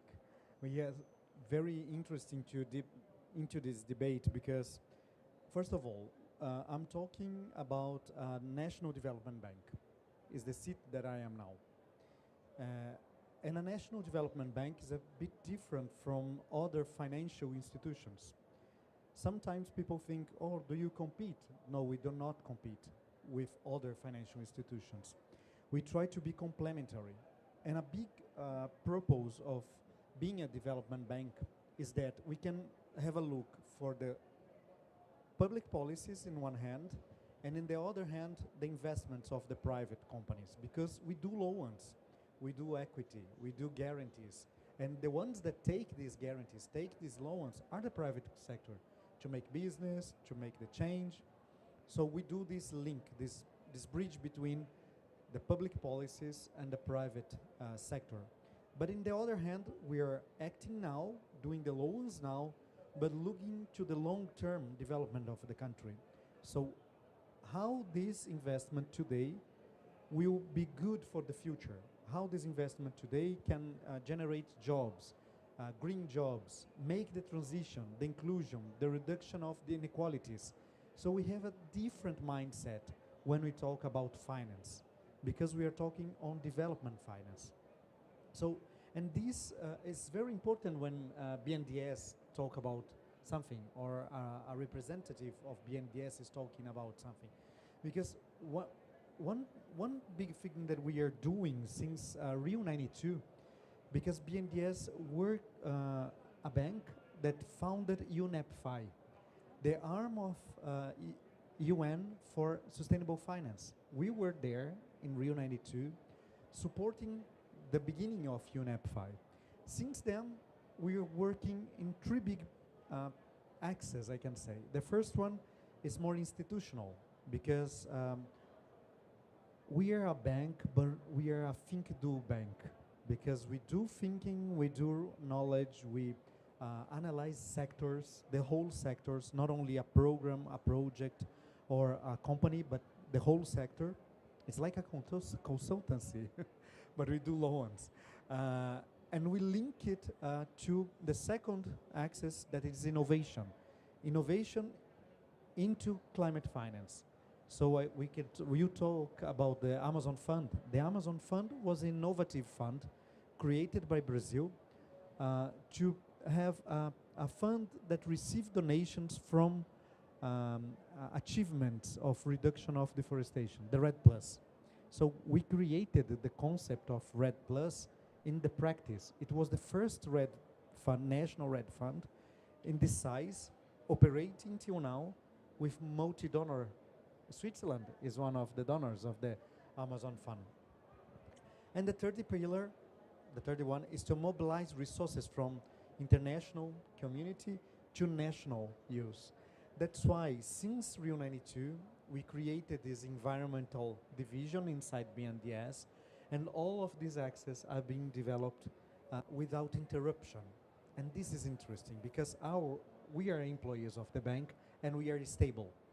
So we are there stable for a decade, 2 decades. So these are continual progress on every year balance or innovation to be shown here at COP or there in Brazil. That's why for us, talking on sustainability, talking on finance is something very on our heart. As Carlos said, it's something that is inside our intention since the beginning of what we are doing. That's why we can support many companies on their transitions, on their reducing plans of CO2. So we can share many different experiences here. Thank you so much again. Yeah, and we look forward to exploring how we can do that together as well. Dominique, do you have a follow-up comment for that? Or? No, I think, again, we are looking for innovative financing and also new models.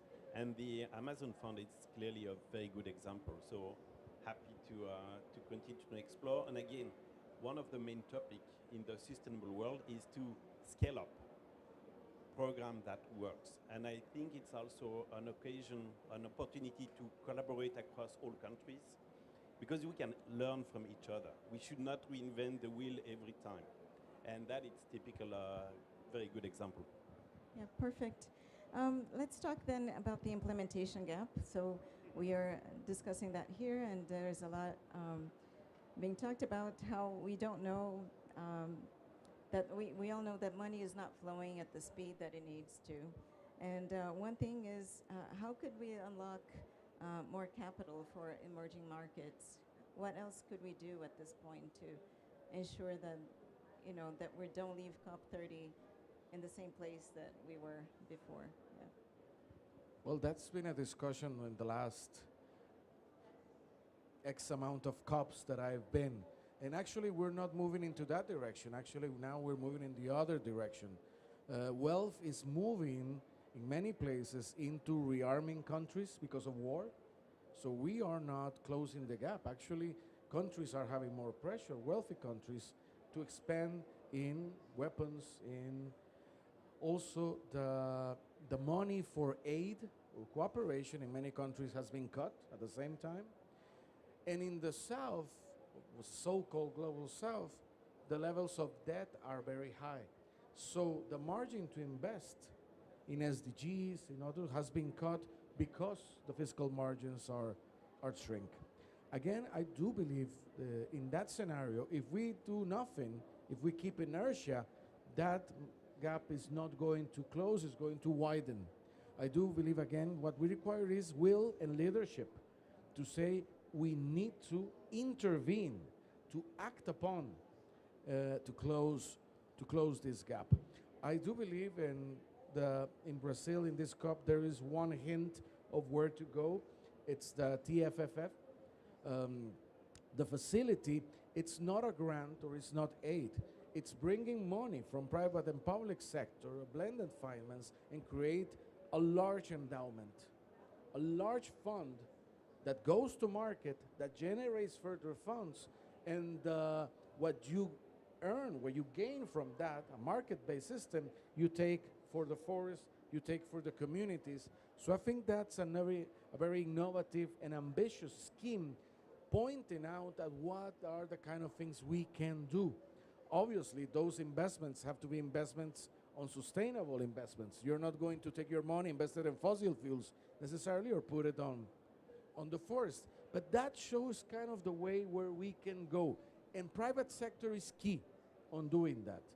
Also with another component, many people will say, well, but if I put my money elsewhere, let's say technology now, maybe my return appears to be larger. Well, now there's even a fear that the technology is in a bubble that might burst anytime.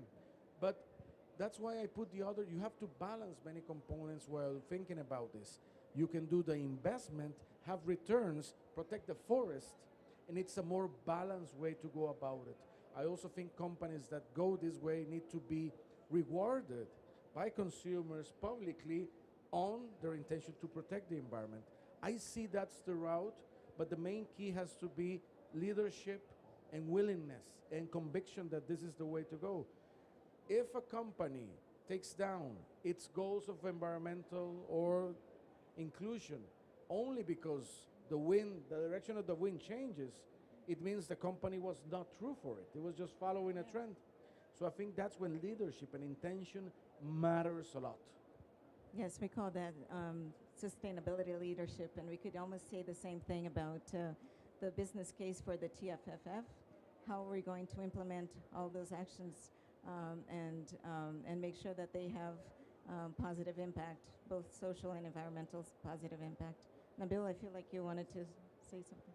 Yes, I would add for this discussion what we've been doing to the National Climate Fund.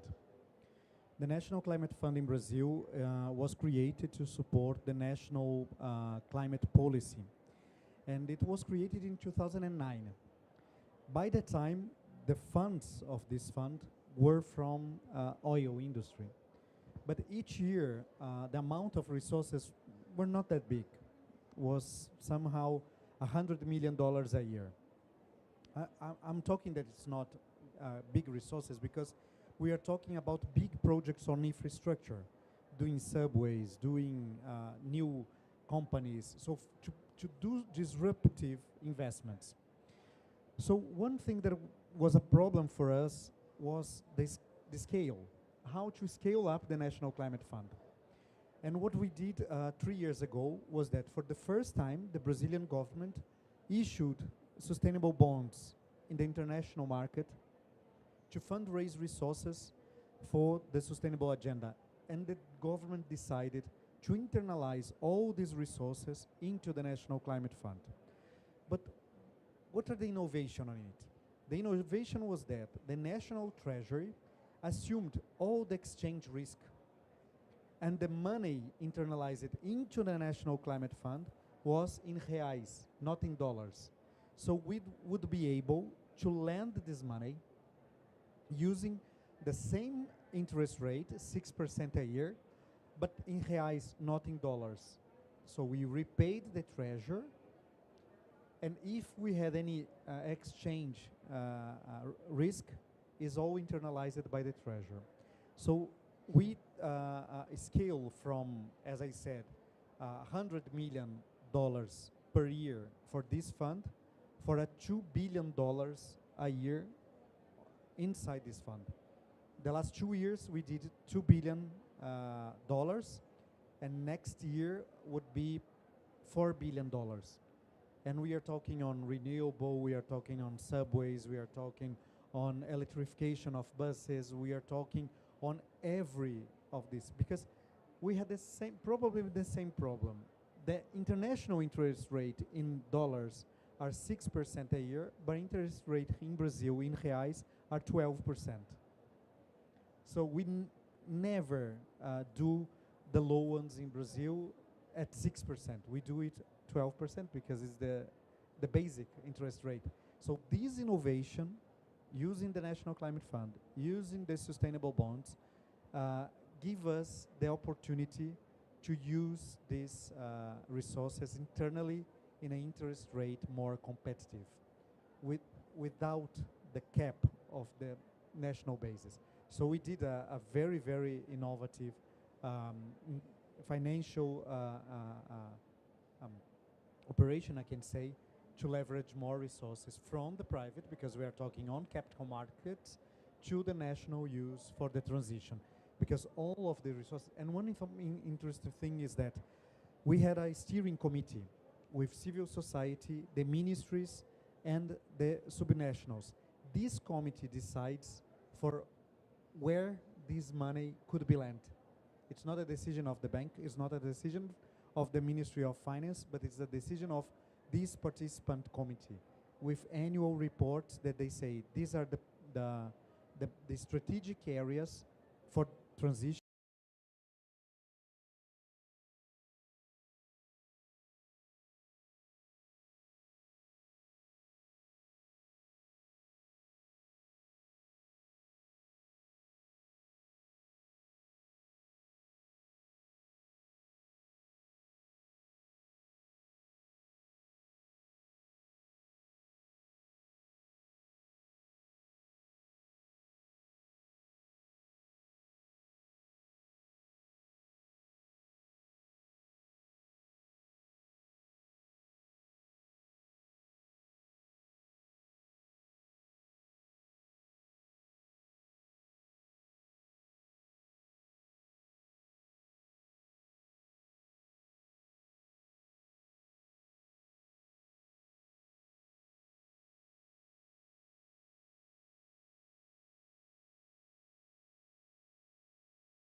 Okay, so let's get started.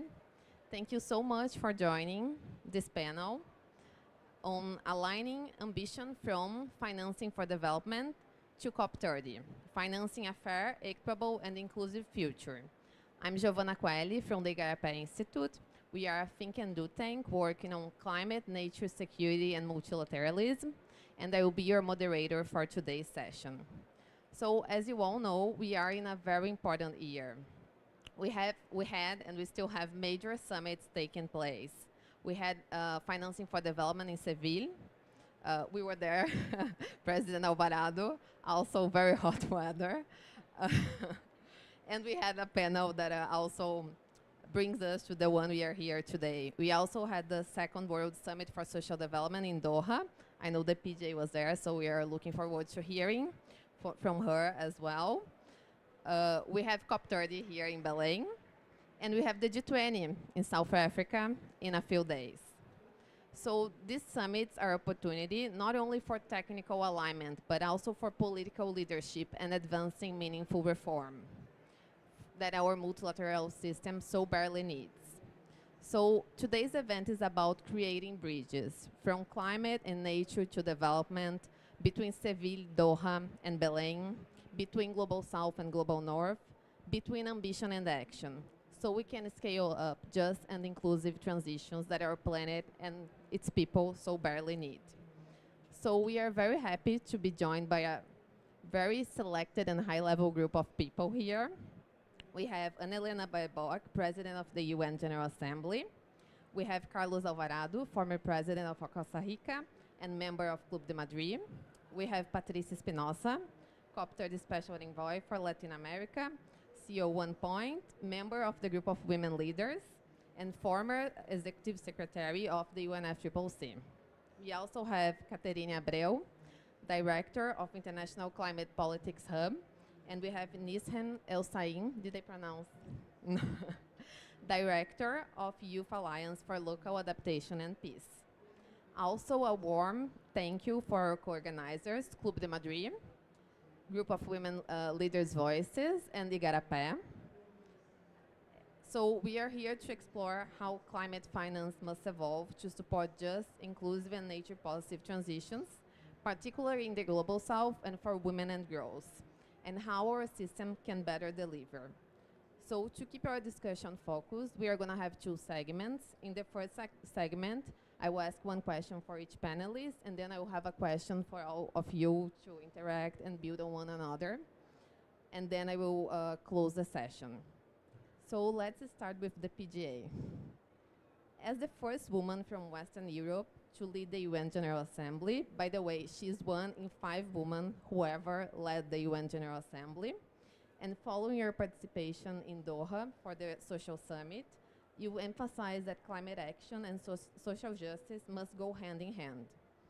As the UN marks its 8th anniversary, and building on the UN Aid initiative, how can global governance truly evolve to deliver on the promises of leaving no one behind, ensuring a green transition and resilient future, and that it is not only about carbon and finance, but also about protecting the planet and its 8 billion people?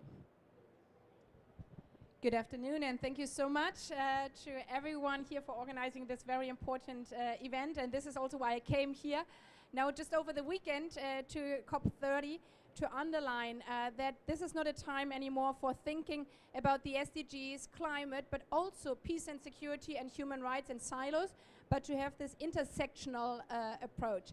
And as we all know, the facts are there, that we are not on the 1.5 degree pathway, that we are not there to deliver on the SDGs by 2030. But I'm always saying, if you're in international diplomacy and international politics, you have to believe that the glass is half full, otherwise you're on the wrong field of working.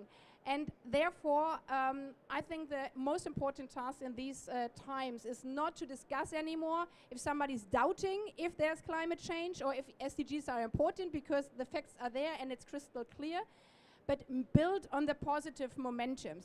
And we have both, I think many of you actually been at the climate conference in Paris 10 years ago. I was there with my little baby, so I know every birthday, how long it has been.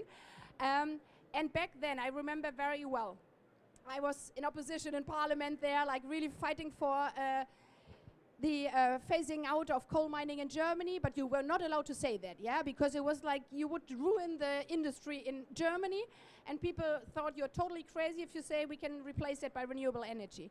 And renewable energy was actually only mentioned once in this whole 2 documents, and only related to Africa. And now 10 years later, and I'm giving this example because in diplomacy 10 years is kind of nothing. 10 years later, or actually 8 years later in Dubai, we agreed that we are transitioning away from fossil fuels and that the future is clean energy. So there's also this positive tipping point, not only melting glaciers, but the positive tipping point that the world has decided, and especially finance has decided on it. And there's no going back, because no investor, if you like investments or not, but wants to have stranded investment. And this is also now coming to the answering of this question.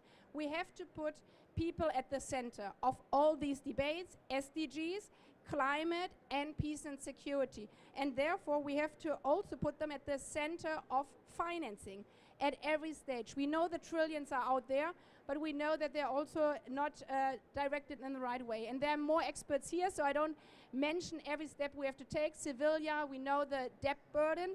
If we shift the 1.3 debts to the 1.4 we need for climate financing, it's there.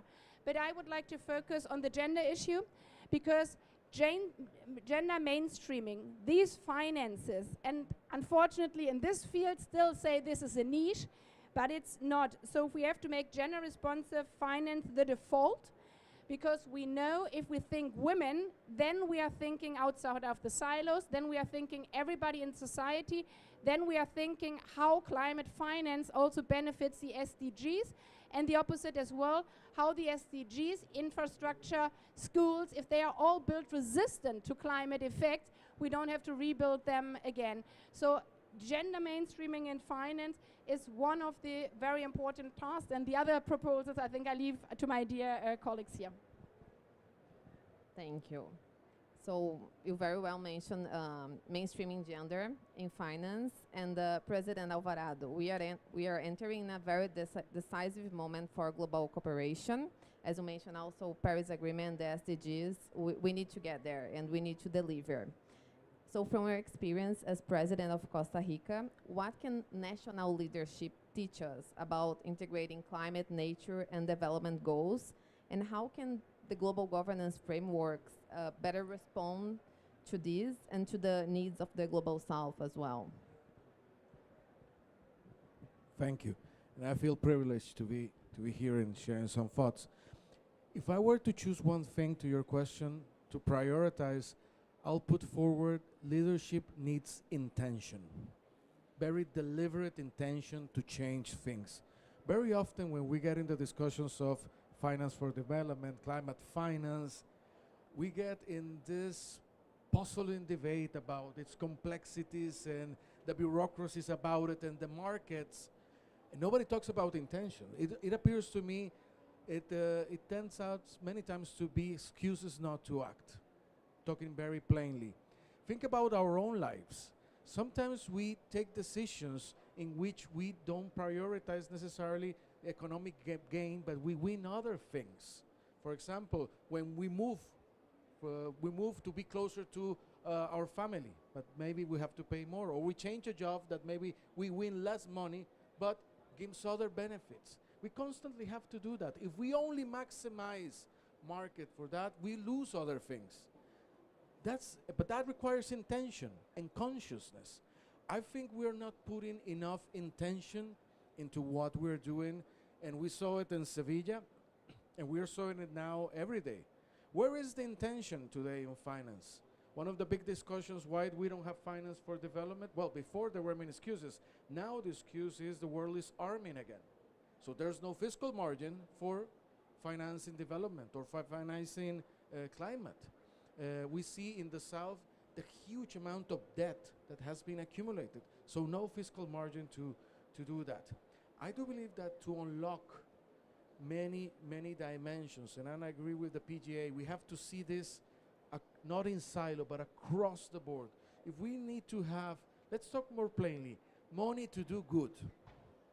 Not only finance for, no, resources to change things in a positive way. We need to be intentional about it and demand it for leadership. I see some elements of hope out of Sevilla. When I was asked to speak in a panel, and they asked me, what do you think about Sevilla? And it reminded me, I believe it's a Japanese short poem that says, my barn is burned, now I can see the moon. I think that there are elements, and I mean it because we've seen that the decline of aid and international support in many countries, and that affects literally the lives of people, the most vulnerable. But I also seen things, and one example here in Brazil is the TFFF, the Facility for Finance, which is a market mechanism, a big endowment that from its market returns in sustainable investments finance the protection of tropical forests across the world. So that's an innovative way of finding, but that requires intention. And I think if there's one thing now in a world of AI in which we think that everything can be substituted, that human spirit of action and will, I believe, cannot be that easily substituted. But then we need to decide. And if there's one thing that we own in this world, it's what we do with our time here, what we put in our head, and what pushes our heart to act. And that's will. So I will demand more of people that have been in my position of leadership, that to act very deliberately, to cut the excuses and act. And this is one of the main fields we need to do something of the sort. Thank you. Can you hear me well with this? Okay. So leadership needs intention, and we have one of the great leaders on this agenda from Latin America, female as well here, Patricia Espinosa. So women and girls, especially across the global south, they remain the most affected by the climate impacts. Yet they receive only 4% of adaptation and 2% of mitigation finance. So from your perspective as COP30 Special Envoy for Latin America, also former UNFCCC Executive Secretary, what key political signs Belém must deliver to restore trust in our system and to ensure that gender equality and inclusion stand at the heart of a new and more accountable financial architecture? Well, first of all, let me say how happy I am to be able to be sharing this fantastic panel on a very, very important topic. And let me try to build on also the remarks by Annalena and by President Alvarado. I think that first of all, I would, in order to not go into the completely pessimist side, right? I think we do need to acknowledge that the process on climate change has delivered a lot. That if we think about only 10 years ago, when the Paris Agreement was adopted, we were heading towards global warming of around 4 degrees. Now we are, I don't know, there are so many different figures, but I would take between 2.5 and 2.7, which is still very far away from where we need to be. But you know, if we look at it very, very, very objectively, we need to acknowledge that there has been really an important change. In that sense, I think that the process has really delivered a lot. Regarding gender also, we have a gender action plan. We have really advanced in the discussion of the gender agenda. Now, I do think that, of course, this process is always embedded in the realities of our world. And what we are seeing in the world today is a big backlash regarding the gender issues and the recognition of so many issues that we thought had been already won by women, you know? And that is also a source of concern, which means we cannot take for granted that whatever we have discussed before and even agreed on before will hold. The other point I would like to make is that a lot of the action has to happen on the ground in the countries.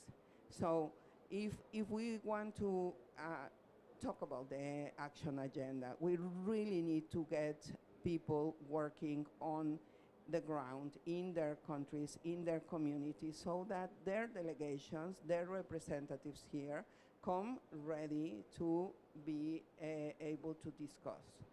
I know and I note with concern that discussions are showing resistance from some parties. I think this is very unfortunate. And what I would say in that regard is that we really need to double our efforts in order to get this agenda moving forward. In Latin America and the Caribbean, the role of women and the advancement of women, I would say, has been remarkable. There is an exception in our current, in the current situation in our region, right, Mr. President? And no, it's not you. No, it's not you. But there is an exception, and that is a source of concern. I think, look at this room. We have a wonderful leader, a man who has been engaged in this agenda as well, right? And then look at all these fantastic group, so many ladies, so many women coming. Yeah, you know, it's just amazing, really. Thank you very much. So my colleagues, please continue to do the work that we need in order to have it implemented, enacted into laws, to make every representative of our governments accountable for the gender issues that are discussed here and everywhere, because this is happening everywhere. Thank you. Thank you.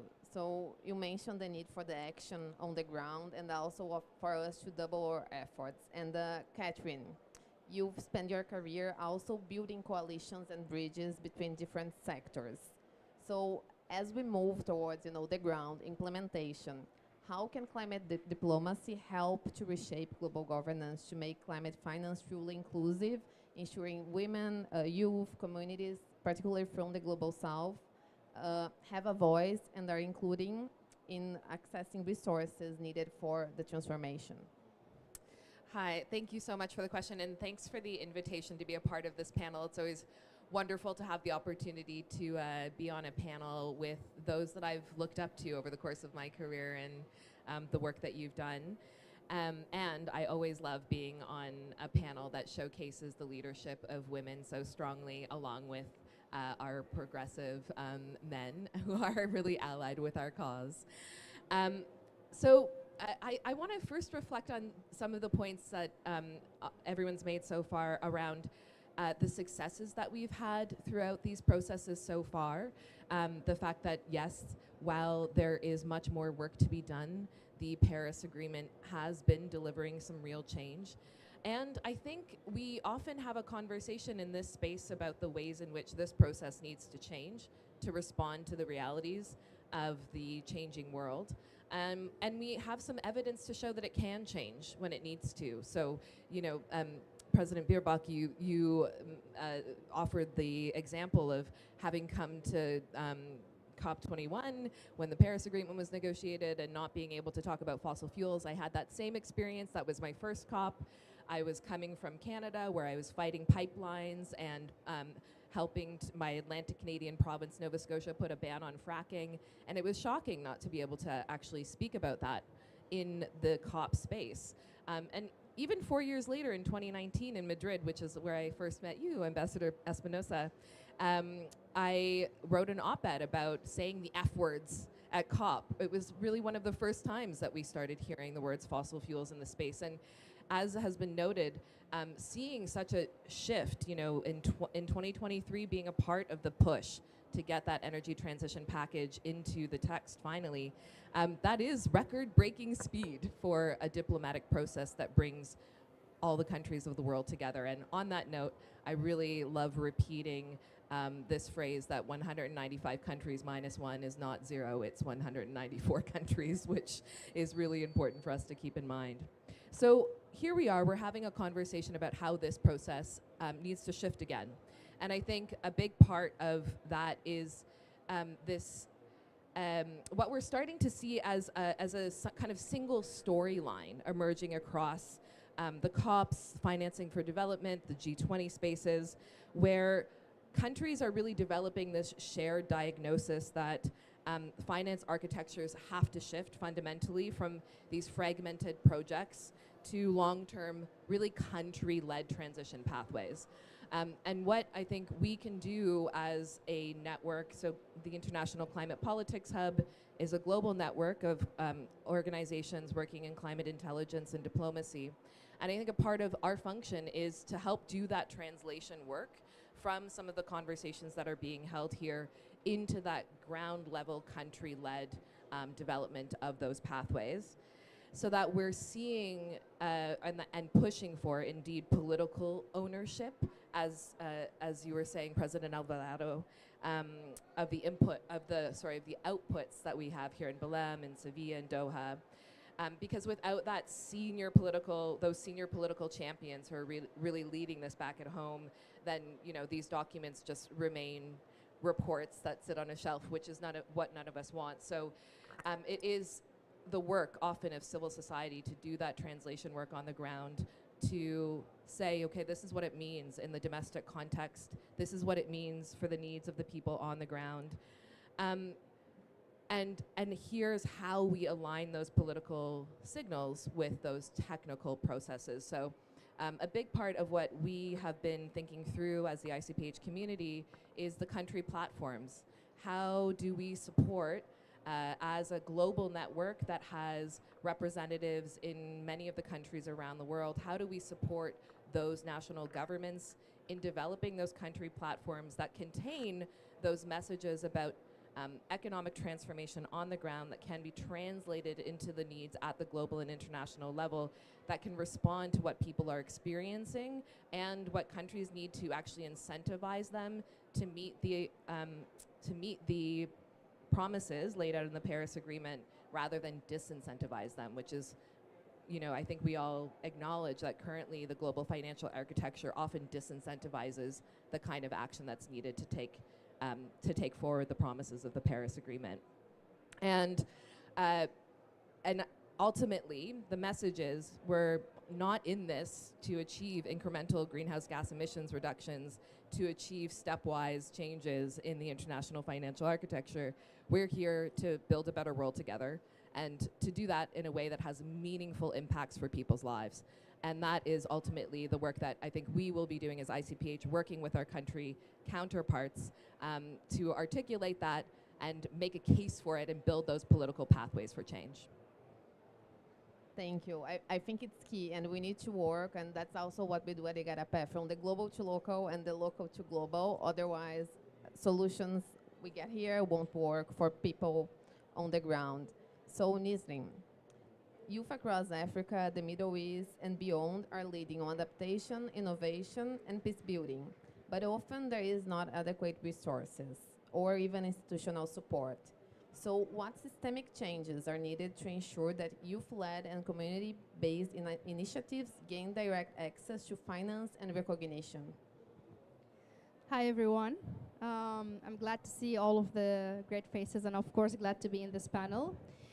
Thank you for this question, because actually the Youth Alliance that I'm leading at the moment, Youth Alliance for Local Adaptation and Peace, the main idea of it was to focus on the most vulnerable countries to climate change, but then the most vulnerable countries to climate change are also the most fragile. 27 countries around the world have the most significant number of climate crises in the past 10 years, but also they have the highest numbers of coups, They have the highest numbers of bad governance. They also have highest numbers of crime, organized crime, so terrorist groups and etc., but also the highest numbers of wars. And unfortunately, we have what they call it the perfect storm, as I'm coming from Sudan, the country that is entering the third year of a war as we are speaking.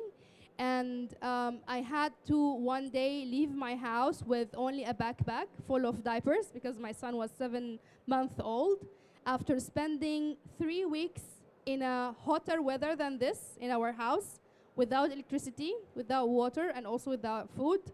And and then one day, I brought the whole family together and I said, I think we are dead anyway, but we have a chance to be alive if we walked out of this door to make it to somewhere which is more safer. And guess what? It's just an illustration of what all of you just said.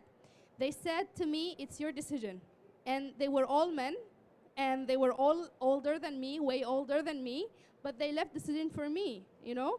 And I was like, okay, if you don't want to make the decision, I make it, because I think I'm a mother and I have a 7-month-old son that I am responsible for, and I'm going to make it out. And in 15 minutes, we were actually out in the house in my small orange car. We looked like a sardine because the car was so small and we were so many.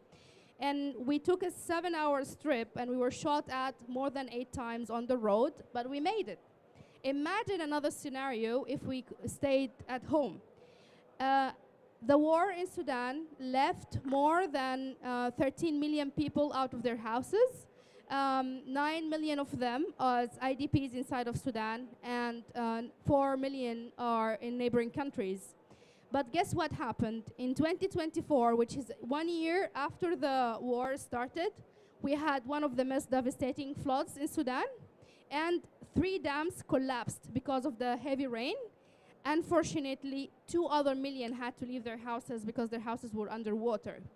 There is one clear fact, that climate change does not say, well, this country have a hard time at the moment, I will give it a break, I will go and come back next year. It will not happen like this. It will keep hitting, and it's in front of us. There's nothing called silos. There's nothing called borders. There's nothing called, like, I know that climate change is not gender neutral. It affects the people who are contributing the community the most, basically. It affects the most vulnerable, but when we come to finance, it doesn't measure the most vulnerable. It doesn't measure the most needy. It doesn't measure people who actually are in dangers and doesn't understand what is risk. It measures the fiscal margin, as Carlos just mentioned. It measures revenues. It measures sustainability of the funding. It measures the reporting system. It measures what they call it trust. But what is trust, really? And what is risk? For people who are in the community every day facing both bullets and extreme heat, who are under the fire, literally, because of the hot weather, but also metaphorically because of the ongoing conflicts around the world, they don't understand what is risk, because every day, every breath, actually not every day, is a risk for them. So if a donor or a financial institute is sitting somewhere safe in their offices, having enough food, having a safe house, said that this is risky, it's risky for who? Communities who are living the risk, or you in your office? And I think also there's a huge misunderstanding of the idea of adaptation and mitigation. Let's talk about solar energy. For a lot of people, moving to solar is shifting out of fossil fuel. But a lot of other communities, shifting to solar means the only way to get electricity. Africa, for example, is a continent where there's only 30% access to electricity, and 70% of the population don't have access to electricity. In the rural areas, women and girls have to walk almost 7 kilometers every day, one way, and then going back just to bring water. And they cannot do that at night because it's too risky. There's a lot of gender-based violence. There's a lot of rape cases because there is no light in the street, in the way. It's not even a street, on the way to the water sources. So solar energy for them means a water pump that is near to their places. It means that they will not get raped or hurt on the way to get. It means that they will have more time to have education. It means they will have hot water when they are delivering a baby. It means a lot of different things. So for us, for our communities, it's not adaptation, it's not mitigation, it's everything together. We need both, we need everything. I was very triggered a bit about the numbers you mentioned earlier about access to finance, 4% you said for gender. I will give you a small story about it. So in 2019, I was reading the Green Climate Fund report, GCF, and it says Africa have access to 3% of climate finance. Very small to one of the biggest continents in terms of size, but also in population, right? But then when I tried to read in the report, I discovered that only 6 African countries have access to 3% of the climate finance. And Africa is 54 countries. So basically, some number of 48 countries did not have access to almost any climate finance. But the report doesn't say that. It says Africa. Where is Africa? I see only 1/8 of Africa in there. So let's move away from the big numbers that some things. If we even dig deep in the whatever report that said gender have access to 3% or 4% of climate finance, we will discover that it's mostly American NGOs or European NGOs who already, the governments are supporting them, but it's not the countries where there is an actual need for support for gender in terms of climate change and the intersections of climate change, gender-based violence, and everything else. I will close my answer to this question with one story. In 2020, when everyone was actually quarantining from COVID, I wished to quarantine because we had the worst flood ever in Sudan in 100 years. So basically, maybe a lot of you heard of the La Nino and the La Nina. At the beginning of the season, it was a La Nina, so the Victoria Lake was flooded with water and the White Nile was full of water. And then it turned into a La Nina, which made a lot of rain to happen in the Ethiopian highlands. It means Tana Lake had a lot of water, so the Blue Nile also flooded. And for a lot of people who don't know, Nile is actually combined by 2 Niles, the white and the blue, and they meet in Sudan in Khartoum. And then they move as one Nile to the white Mediterranean Sea. Anyway, in that year, more than 5 million people lost their homes because the flood destroyed all of them. And we were all the time on the street trying to help the survivors. And one day, I just walked to a woman. She was very sad. And she told me that it took her 5 hours to get out of her house to reach the hospitals because she was having a delivery at that moment, but the roads were blocked because of the flood. And the second day when she came back home with the newborn baby, the baby was carried away with the flood.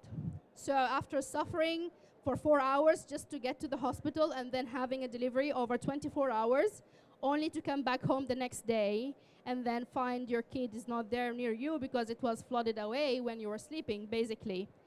And this is the ways of losses that everyone experiences every day, and then we're still talking about margins of reports or about does it make sense to the donors or the board members or whatever. And I think we really need to shift this narrative if we are really talking about countries that are really the most needy, because normally because of all of these excuses, we tend to do less for people who actually need more and do more for people who are actually in a very good place comparing to the rest. And yeah, simply let's just do it and cut the crap, basically. Thank Because you. it is crap. And thank you for also sharing your personal story with us. That's very powerful and to hear. And it's very challenging when climate change meets insecurity, particularly in countries that face wars, famine, and so on. And we also need to better address that linkage. We are in the Amazon, and here we have the issue of environmental crimes. And for countries like Brazil, we won't deliver on our NDC if we don't tackle that and achieve zero deforestation. Yeah, if I may add, actually Brazil had a very clear political position that climate change, peace and security will not be in the agenda of COP this year. For them, securitizing climate change means militarizing climate change. And while I understand their concern, it's very easy to say, well, to be honest, guys, climate change is a security problem because it's putting a lot of people in security issues, but it's definitely not a military problem, and military have never really solved a thing, and we have the history really acknowledging that. But they decided to just look away and then decide to go other thing. But I hope next COP will have more opportunities to talk about the nexus between climate change, peace, and security. Yeah, so let's continue the discussion. I have a question for all of you to share your perspective and to leave us with a clear message, since we have also other amazing women here as well with us. So what will it take to ensure that this phase of global cooperation moves beyond ambition to meaningful delivery, implementation? So we align from Compromiso de Sevilla to Baku to Berlin Roadmap, the Pact for the Future, and the 2030 Agenda into a more coherent, inclusive, and effective architecture for climate, nature, and development finance. So I also ask you to build on what each other, so we can also leave everyone here with a clear message. So, Espinosa. Thank you very much, and thanks to all the panelists for all your contributions. Really, it's very, very illustrating and very educating, and it's just amazing how much we learn if we really want to listen to each other. Regarding your question, I think that the main issue here for implementation, we need to see at two levels. One is, what do we need to do at the international level? What do we need to do at the national level? So, because the actual actions, implementation takes place on the ground in the communities. So there we need to look at how we can put together all the different elements that, in this UN jargon we call the enabling environment, but it is about the legislation, the institutional frameworks, the capacity building for those who are going to be implementing, and then from the partnering with all the different stakeholders, the private sector, the civil society, academia. It has to be, I think the most important message is that it has to be an effort that is really shared by everybody, and that where the community really builds up a sense of ownership for those efforts, because otherwise it will just feel like something that is imposed by the government, and probably the government won't even really know exactly what are the characteristics of the kind of measures that need to be put in place, what policies, what specific incentives, that needs to be worked on at the national level.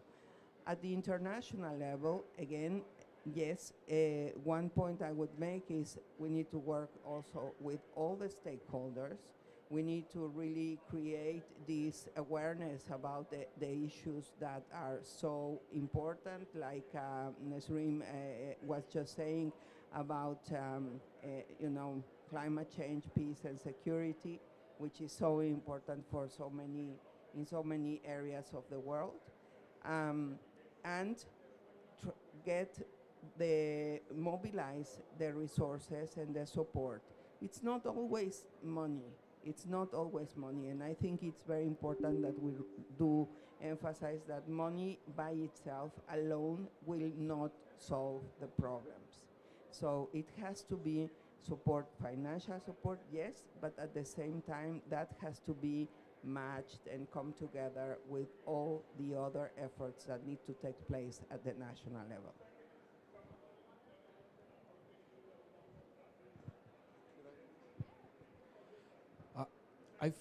I will offer three priorities that I think might contribute. One, it's the emphasis on adaptation in the local and in the community. Nowadays, when I look for where change is happening, it's there. it's in the community, it's with the people. And it's the political atmosphere is so different, because when it's about adaptation, it's not about ideology, it's about extreme heat, it's about sea level rise, it's about drought, it's about flooding, it's about ecosystems moving because of temperature, so livelihoods are moving with them. So when it gets so concrete, solutions have to do with action, with adaptation concretely. Many organizations led by women, by the way, on those leaderships. So I think it's worth putting the focus there. There's this contrast between the debates of adaptations and the debates of mitigation, the proximity and the concreteness, that I believe we can learn a lot on that. Ironically, one of the key bottlenecks to that adaptation in the local is finance sometimes. Not, as Patricia said, it's not the only component, but it's one of the key components. But then when one comes to this, or either national or multinational atmosphere, one sees that we're getting it so wrong. The process to get the resources to the community, it's built on mistrust. It's built on, you have to demonstrate me that you know what you're going to do to your money, that there's not going to be corruption, that you community, I know better how you can implement that. I'll share an example of this. I work, and there's a pavilion over there, the Climate Mobility Pavilion, and we have worked with the Pacific Islands on adaptation. The Pacific Islands are sinking. They're going to lose their homes in a couple of decades, probably. And on the same day that a gentleman said, Mr. President, can you see there? He was pointing at the sea. And I said, yes. He said, well, I used to play soccer there when I was young. The same day, one of my colleagues had a meeting with one institution of finance to see the project on behalf of the country. By the way, countries that have Ministry of Finance of 50 people, 100 people. In the case of Costa Rica, we went for one big grant. It took us 4 years to get it, to accomplish procedure in the context of climate change. Anyway, and he said, I have a meeting in the evening with the international institution on behalf of this country to access the finance. And I said, oh, I'll bump in to learn. The first thing I noticed is the Excel sheet for the procedure. It's more than 100, what's it called? Tabs on the bottom, more than 100 cells. But not only that, the level of the discussion, and by the way, the guy helping on the behalf is an, I believe, graduate of 2 great universities, and they will not get to comply with the procedure. 7 years, many of these projects have taken to deliver the funds.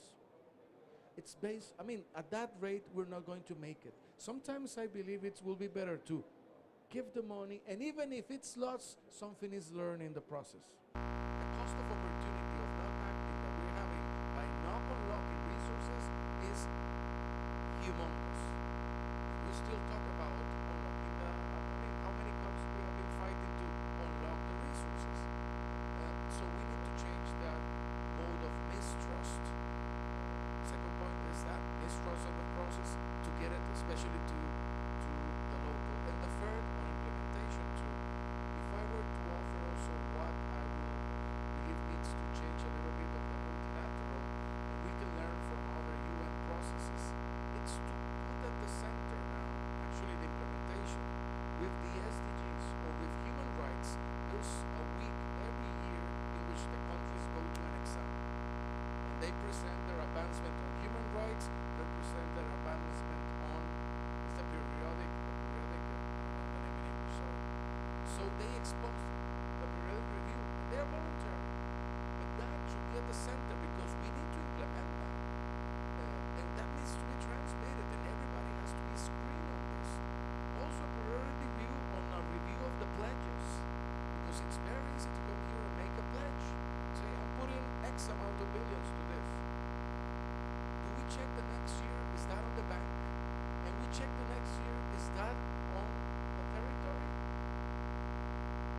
So I'll put in this process that at the center to make it, to energize. The COP is not to guide on the local or the adaptation.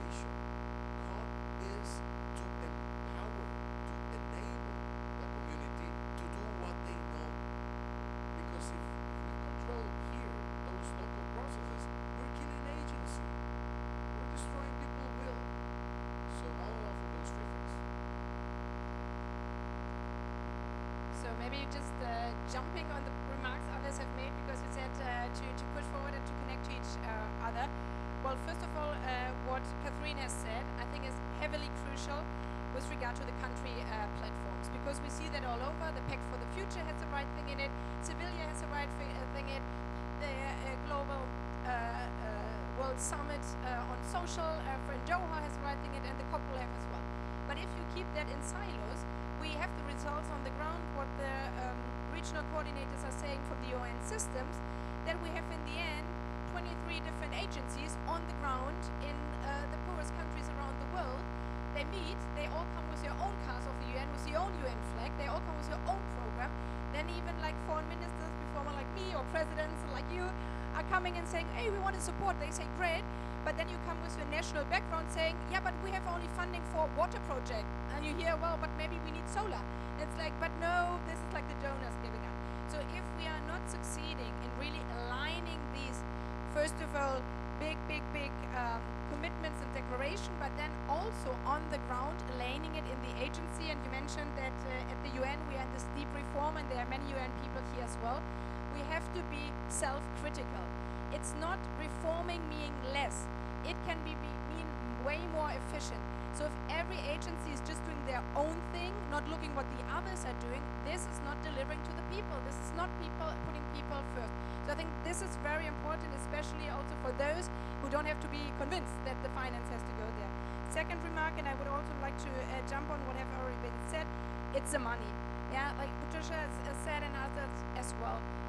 We don't have to discuss about if there's enough money. There is plenty of money in the world. But if we are not reforming, and again, the multilateral and international development banks, then we will never get the money, as you described, where we need it most. And we have to be self-critical. Again, also countries where we are from. We set up the Green Climate Fund, I think 15 years ago, like 10 years ago was it was Paris Agreement. And in the beginning, it was European countries benefiting. That because of the reasons you just mentioned, it was way too complicated. If we look now with the installations in clean energy, there are like 420 gigawatt in Asia, many in China. There's also the exit of Saudi Arabia. Well, I would say there are other spaces, especially in Africa, which would need it way more. And we didn't deliver on this Paris promise, electrifying, as you said, Ms. Reen, electrifying Africa. This was also a promise of Paris. So really reforming these funds, the banks, that it's benefiting to those who need it most. And third, this is slightly contradictory, and this is why international diplomacy is so difficult. I think the point of the multidimensional vulnerable index is crucial.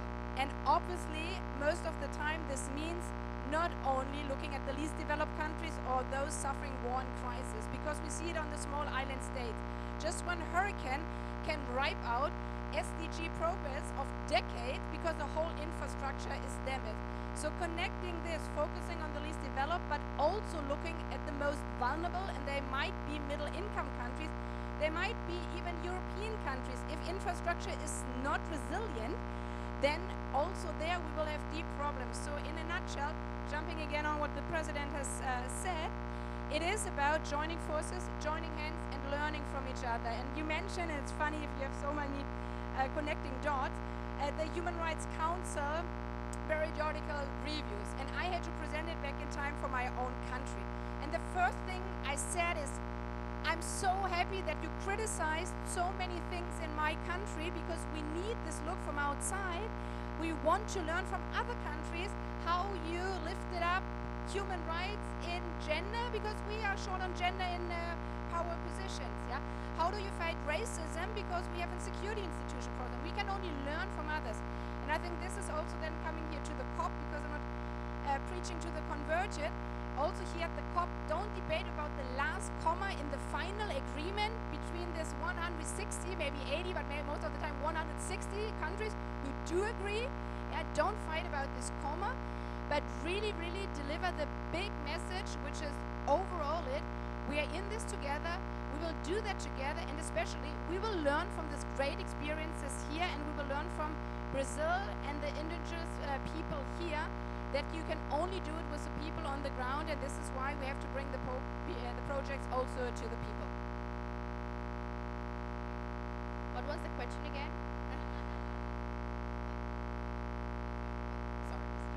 Your final message on connecting climate, nature, and development finance. I think there is three also key messages. One, I agree definitely with Spinoza that it's not only about money, but what are the institutions that are ready to provide other than money? Because sometimes it's not only about whether the money is there or we can receive it or not, but also most of the time we don't, as youth, we don't sometimes want to ask for money specifically. We want to ask for institutional capacity. But who do I go to and say, okay, I don't want money, I want institutional capacity? So sometimes it's also about the design of the institutions that we are working with. It doesn't really cover all of the needs. It's either money or like, okay, I can fly you there or here, but it's not really service providers. So I think we should talk about that, because we need bridges, and building the bridges at the moment is one of the crucial things to achieve an equitable financing system in the world. So I really call upon all of you to be bridge builders on whatever industry that you are working in. And I think secondly, I quite disagree with the methodology of mainstreaming. Why? Because the African code says if you want to go far, we go together, but if you want to go fast, you go alone. With climate change and the current world, we unfortunately have to do both. We have to go fast and far. So the only way to do that is to go alone, but also together in the same way. And by that I mean affirmative action. Why? Because it's faster, it's individually designed, and it's by far more targeting, just like the cancer cells. Now all of the medicine field, especially with radiology, are trying to design a medicine that targets the cancer cells, not the good cells, because this was one of the biggest side effects. We need programs that are targeting exactly without having this long transit way, because we don't have time on our side, unfortunately. And third and last, the only way to break silos is to have pioneers that says it is hard, but I can do it because I have the reputation, I have the access, and I have the influence. Because a lot of people have access. I have access. I'm sitting here with a huge, nice panel, but how much influence do I have? Okay? So I think it's not the same thing, and we need to be clear about it. So people who have access, influence, and also the ability to say so are very much have to be the pioneers for this. Thank you very much. I'm Catherine. I come from the unceded territories of the Algonquin and Anishinaabe, and what's also known as Ottawa, Canada, and I love alliteration. So I'll close us off with 3 C's that I think are really needed. 1, clear vision. So Nazreen, you talked about the fact that we've got these kind of aggregate data that we base a lot of conversations and decisions on. In that aggregate data, of course, Canada is a rich country that has a tremendous amount of privilege. But the fact is, we are experiencing tremendous impacts from climate change, and those impacts are experienced quite differently by different communities across the country. They are borne disproportionately by Indigenous communities, by poor communities, by communities of color, by new Canadian communities, by rural communities. My Canadian family is from the east coast of Canada, which was on fire all summer. There was literally $25,000 ban for going into the forest because it was so dangerous to set foot in the forest, which means that the lives and livelihoods of so many rural people were deeply impacted. The province of Prince Edward Island, I think Canadians and others can often think about the impacts that are happening to low-lying islands in the South Pacific. The province of Prince Edward Island is losing about 30 centimeters of its coastline every year. It will likely be a pretty unlivable place by the end of this century. So that clear vision to talk about where those impacts exist, where the action needs to happen without that aggregate data, I think is really necessary. The second C is cooperation, collaboration, coalitions of the willing. It is the case that we come here to COP30, as you said, to send these signals and empower countries to take action at home, but we also come here to set up those coalitions of the willing for that cooperation. coalitions need to be able to have the courage to both confront the coalitions of the status quo that are working very hard to prevent the kinds of changes and the progress that's necessary, and to have crunchy conversations. And one of those conversations has to be about debt. There's no getting around it. So many countries are mired in debt and are using what limited resources they have to service that debt and are being pushed into dangerous development pathways to service that debt. We also need to have some crunchy conversations about the ways in which mis and disinformation is empowering those groups of coalitions of the status quo to carry on with business as usual. So I'll leave it there. I think asking for courage, for coalitions and cooperation, to have the clear vision that's needed to take us forward. Thank you you all for being here. I think what you all said, it's very urgent, but also gives us hope to continue here, to continue fighting. We still have a week until the end of COP. We still have a month and a half until the end of the year. So let's this be the year where we connect the dots, where we build the bridges we need, where we connect the processes from the PAC, Agenda 2030, the PAC of the future, towards COP30, also take from the World Social Summit. So let's make sure these processes are connected and building on one another so we can deliver real results for the people and the planet. Thank you.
Welcome to our side event entitled From Land to Global Goals, People-Led Collective Action for Climate and Development Justice.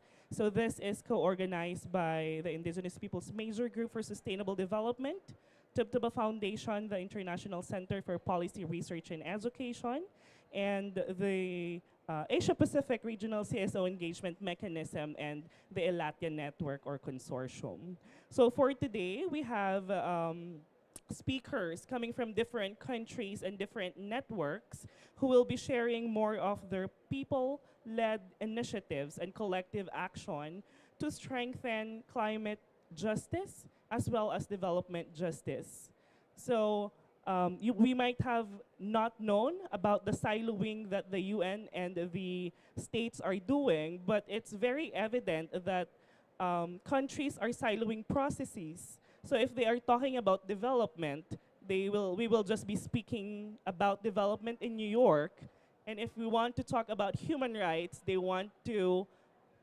tell you to go to Geneva. And so if you want to talk about climate change, we will go to the COP. But for us, especially for civil society and indigenous peoples, we see this in a holistic approach and everything is interconnected, that we cannot talk about climate justice without talking about development justice. We cannot talk about development without speaking about biodiversity, about climate change and other processes. So for today, we will be having speakers from the Philippines, from Kenya, and from a regional CSO engagement mechanism to share their strategies and action to strengthen to strengthen the synergy between climate and development. So the objectives of our side event is first to amplify people's, especially indigenous people's, leadership in climate and SDG action, share replicable practices of collective monitoring, advocacy, and co-creation, strengthen alliances across movement sectors and institutions, and advocate for financing, protection, and policy coherence that respect indigenous and human rights. So we have supposed to have 5 speakers, and then one of the speakers from Guatemala was not able to join us because of some logistical issues. Now we're down to 4 speakers. And then another woman youth from Belize is not able to join us, again for logistical issues, for badge issues. So she's here in Balam but not able to join us through the entrance. And so right now we have 3 panelists to have a dialogue, and probably this is a good opportunity to have a longer conversation about this very important synergy of climate and development. So I will already start with John Leo Algo, the National Coordinator of Action Klima Pilipinas from Philippines. So to start the first question, John Leo, as the national network of civil society organizations in the Philippines towards climate action, what actions or strategies are you taking in response to climate and development issues in the country? So I'll have a follow-up question later, but for now, that's the first question. Yeah, thank you, Mitch. And good morning, good afternoon, good evening for our audience here at the SDG Pavilion and whoever's going to watch the recording of this a few days from now or so.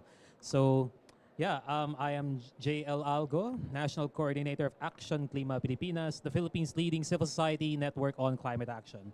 And 2025, this year for the Philippines, is not just about COP30. In fact, we consider this year, 2025, as the most critical year of climate action in our nation's history, largely because a lot of our national climate plans and policies are being developed or updated in the past 11 months, and we still have 1 more month to go for this year. And all of these policies and plans are intended to contribute to sustainable development in our country. And of course, some of these development plans and climate plans are also aligned with the UNFCCC/Paris Agreement objectives. Like, of course, there's the updating of our NDC, which is still ongoing at the moment. We kind of already missed the deadline, but our government wants to ensure substance or as evidenced based and economy-wide of an approach to developing our NDC as much as possible. Also, in our country, we have the development of what would be the world's second national just transition framework in recognition of the interlinkages between climate and development.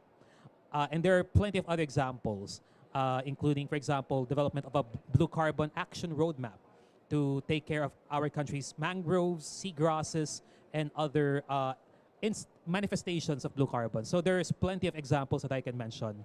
But as far as Action Klima goes, one of the constants in our advocacy work when we engage with policymakers has always been bottom-up approach, always been inclusivity. And just to give you an example on the kind of influencing to our national climate policies this year that we have done as a network, I like to highlight the NDC Just Transition Framework advocacy that we did.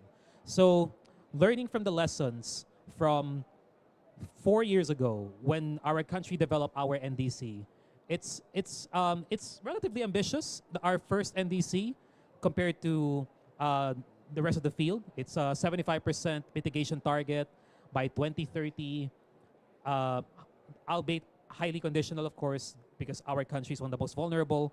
But even by the admission of our government officials at the time, there are many flaws in our NDC development at the time.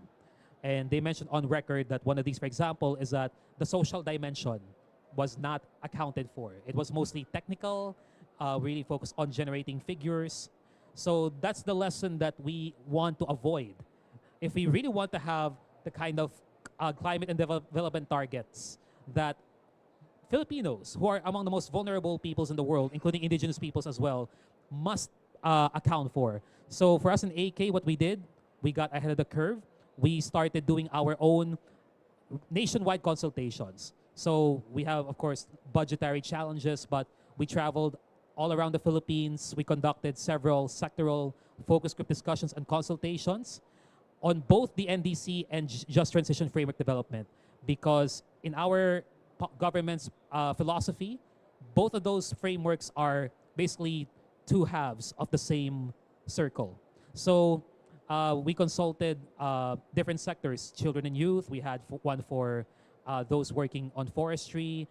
We went to the coldest scene in our country, Baguio, where we also got to meet with indigenous peoples. So we wanted to have as inclusive of an approach as possible. And because of what we did, we actually influenced our government to conduct non-Manila consultations. So they also went regional. So that's already an example of how we can influence national policy-making process. And at the same time, just to finish, when we checked our draft of the National Just Transition Framework, we also discovered that many of the advocacy points that we pushed for are actually integrated into the draft. And that's a tremendous development already compared to the NDC from 4 years ago. So just to give examples of what we succeeded so far in pushing for. Number one is the element of universal healthcare recognition in Just Transition Development Framework. And that's very pivotal in terms of ensuring development. I mean, SDG 3, good health and well-being, is very much integrated, not only in the NDC work, but also in the Just Transition Framework work. And we also succeeded in highlighting the adaptation aspect and the environment and ecosystems aspects. Now, that may sound basic or elementary for most of us or all of us here, because you should account for adaptation in the first place to begin with. But our government's initial approach was very mitigation-centric. And when we talk about just transition, that's not going to cut it, because otherwise we are repeating the same approach we did with our very technically driven NDC. And that cannot happen with social dimensions for the Just Transition Framework. So I think that as a network, we have made tremendous progress in the development of our national policies. But of course, there's a lot more work to be done. Yeah, thank you so much, GL, for mentioning that. And I really like the part when you highlighted that the consultations you've made are multi-sectoral.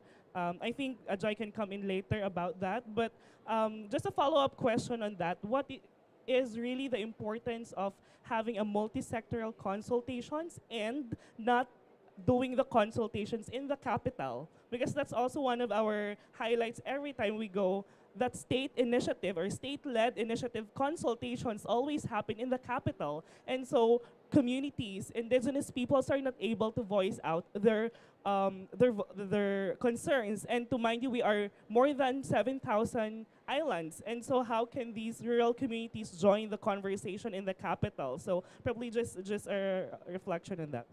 Everyone is a stakeholder to addressing the climate crisis. And on that principle alone, everyone has the right to participate in the decision-making processes to address the climate crisis, regardless of the impacts. Of course, because there's an issue of equity and, of course, justice elements as well should be there. So that's why we really make it an effort to make sure that the mistakes from previous decision-making processes will not happen again as much as possible. Of course, it's not a perfect process. Like I said, we're not exactly the richest network in the world, so we can only do so much as well. But what we really try to do is to provide that blueprint, that template, that kickstart to ensuring that, or to show the policymakers that if we can do it, you can do it too. And we also make it a point to really focus on or align our approach with some of the calls that we really want to push for. And just to give an example of what we mean by that, our NDC right now, not because we don't have a second, it should be a third NDC, right? But so far we're only on our second NDC. But in our first NDC from 4 years ago, the forestry sector and other land use sector as well is not part of our NDC. And the justification given by our government at the time is that they want to prioritize the other sectors, economic sectors, that are already emitters. Because at the time, the forestry and other land use sector is still a net sink. But of course, we found that justification, for the lack of a better word, ridiculous, because the Philippines is not exactly thriving in terms of forest protection, conservation, and restoration. So that's why for our consultations, multi-sectoral ones, we really made sure that one of our FGDs or consultations are with those working in the forestry sector, because they are the ones that understand more than climate or energy or any other groups about what it really means to protect our forests, the value that it brings, not just for mitigation, but also for adaptation and development in general. And we are, of course, glad that we also had our partner member network in the member organization in Action Klima, Tebteba Foundation, as part of that particular consultation. So we really want to make sure it's an inclusive approach as possible. And I believe that we have managed to also communicate effectively to our government about the need for inclusivity, because during that consultation as well, Mitch, someone from our Ministry of Environment actually served as like a speaker or a resource person. So even establishing that rapport between policymakers and non-state actors can be done, especially in a time like this in the Philippines and of course around the world as well. Thank you so much for that. And you remind me of the famous demand and call of peoples, which is nothing about us without us, which you did, for example, you can talk about forests without including those people who are really in the forest.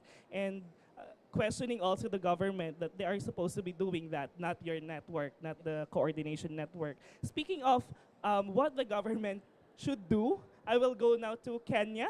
So we have here Ms. Anne Samante from the, wait, let me just read the MP because I don't memorize. From the Mainyoito Pastoralist Integrated Development Organization, or MPDO, working in Kenya. So just to connect that, monitoring the obligations, human rights obligations, as well as commitments of states, which an organization is, or a network is doing in the Philippines, which is supposed to be done by the government. How do you do your monitoring and review, especially of these commitments and obligations of your country or of your government? Thank you very much, Mitch. I hope I'm closer to the mic. Okay. Yeah, thank you very much, Mitch, and very honored to be with these panelists, and happy to see you, all of you here. So just to answer your question on the monitoring of obligations, of course it's not an easy task because we know that our governments are very good in even having policies that look very beautiful out there, but of whose implementation is always almost zero. And from the current trend right now, which is a very unfortunate scenario, there's a lot now going on even in the policy, national policy environment, where many governments are reviewing their policies and in the process, indigenous people's benefits are eroded or they no longer exist again. A good example is Kenyan Climate Change Act of 2016 that was amended in 2023. In the process of amendment, they did away with the representation of indigenous peoples in the Climate Change Council, a very high, body that has the president as the member to just talk about issues, climate change. And so, so while we have had some little gains here and there, they get eroded at some point. But back to your question on how we do the monitoring, we have been privileged to implement an Indigenous Navigator program or initiative that purely, where indigenous peoples purely collect their data for and by indigenous peoples. And this has brought about so many aspects, if I can talk about that. One of them is that there is lack of capacity for the government to understand even some of the obligations that they have signed to, which is very, very, sometimes you ask yourself, so what did you ratify, for example? They do not have capacity. And some of them do not even have capacity to understand indigenous people's worldviews. They would mix us together and call us vulnerable, give us some weird kind of names. In Kenya, we are coming up with an indigenous people's policy, and one of the struggles that we've had is on the naming, the terminology. They want to call it marginalized communities and ethnic minorities policy. And the question would be, ethnic minority can be some Europeans in our country. Marginalization can be very temporary, so you cannot refer us by marginalized communities, because come 2030 and we are no longer marginalized, then the policy is no longer serving us, despite the fact that we are the ones that have pushed for it. And at one point when we were having these discussions, the government asked us, do you want a policy or do you want the term indigenous peoples? A very, very difficult question to answer. Balancing that has not been easy. But back to the Indigenous Navigator, and with the challenge that I've just talked about when it comes to capacity for government, the Indigenous Navigator project has really opened up opportunities for communities to engage with the government. Most of the time, the point where we miss is when you approach the government and say, you are violating our rights here, and the next question will be, where is the evidence?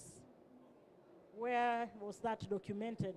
And so this particular project gave us an opportunity to do our advocacy with tangible evidence. Here is the data. The indigenous peoples have lost their land because one of the areas that we were looking into, one of the core areas was on land. And so we had records where government, where other elites and just very serious people in our country have taken away land. And so it was a tool of accountability.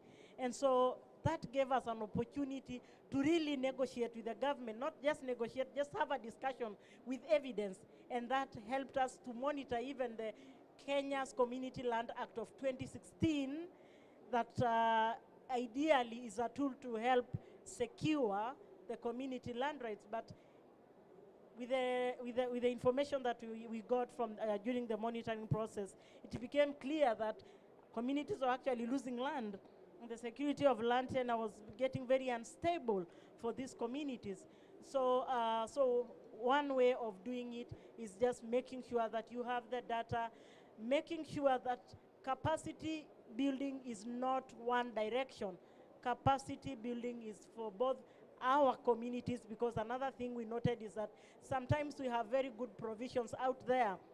We went to our communities, and while we know we have the UN RIP, an internationally recognized instrument that guides our lives as indigenous peoples, but they did not know it exists. So I think it is also our responsibility for you to ask that your rights be respected and all that. As much as these instruments are out there, we must be able to build the capacities of our communities for them to push for their rights after first understanding what exactly has been provided out there. It is the only way they can benefit from that. And then the other thing that we are trying to do is create partnerships with government. I've just talked about the policy. We cannot work in isolation. Fine, we fight time and again, but I've come from my experience now, sometimes we lose out by not engaging them, by looking at each other like we are rivals. When we come to the table, have a discussion, they may not take 100% of what we are saying, but they may take 30% that matters to us so much. A gain is a gain for me. It's not equal at any point with a loss. And so, yeah, that will be my response for now. I'll come back definitely. All right. more. Thank you so much for that, Anne. So before probably I go to other speakers, let me just try to follow up on the data. So you were able to monitor the obligations and commitment of states, and you were able to present these as evidences. Can you probably give us one example of a change you made through this process? Were you able to abolish a law, or any example that you may share? Well, first of all, the monitoring informed the reason why we are able now to engage with the government and come up with an indigenous people's policy, where we are at the we are at the community participation phase, is because we came with data showing marginalization, over years of these communities. And one of the elements we were monitoring is the SDGs, and I'm glad we are in the SDGs Pavilion. And honestly and very, very sadly, it came out clearly that if nothing changes in 2030, indigenous peoples might not be able to achieve any of the SDGs. We are only 5 years into that. Talk of education. I mean, forget about quality education. Just education without quality is not very much possible right now, especially because of the impacts of climate change. I come from a community that only rears animals. We are pastoralists. And with the climate change wiping out, with the droughts wiping out our animals, let me tell you, if my mother happens to get 20 Kenya shillings, she'll not pay for my siblings' school fees. She'll go to the shop and buy food. So what we have been able to do to respond to your question is talk to governments and show the level of marginalization and the level of underdevelopment in the indigenous people's territories. With facts, they were able to look back, especially the county government. In Kenya, we have two levels of government, the national and the county government.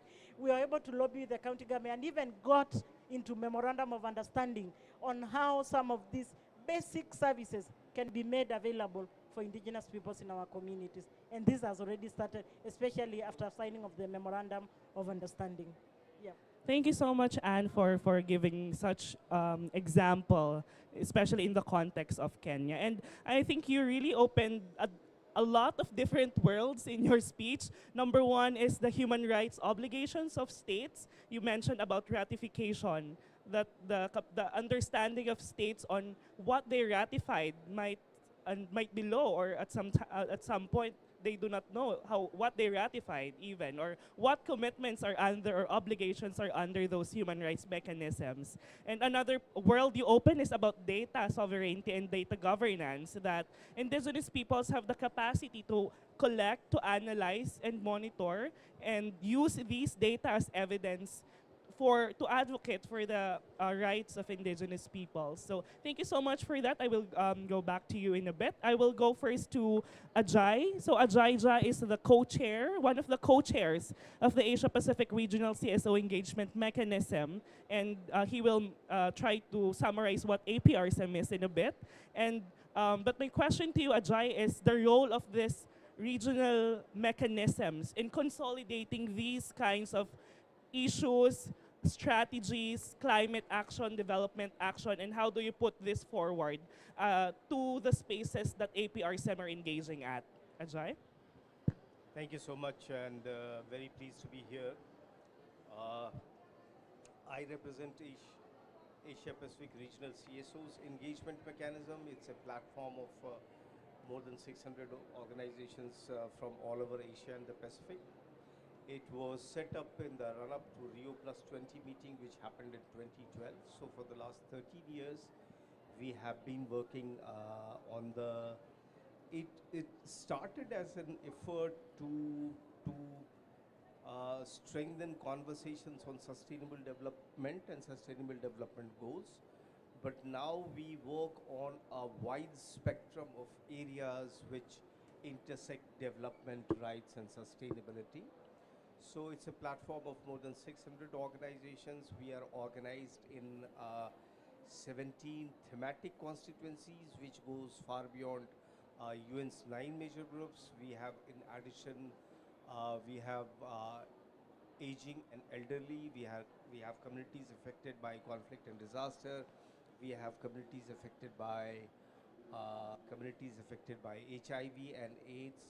We have people with disabilities. So it's 17 sectoral thematic constituencies and 5 sub-regional constituencies, which tries to ensure that we have representation and concerns and voices from each and every part of Asia Pacific.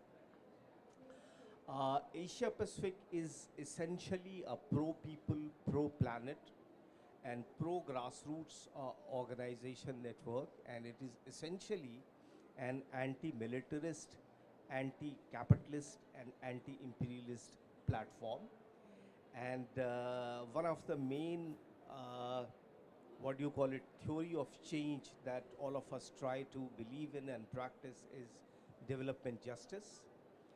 And development justice recognizes 5 kinds of injustices, which is structural or systemic barriers, also we call it. So one is redistributive injustice, the second is economic injustice, the third is social and gender injustice, fourth is environmental injustice, and fifth is lack of accountability to the people.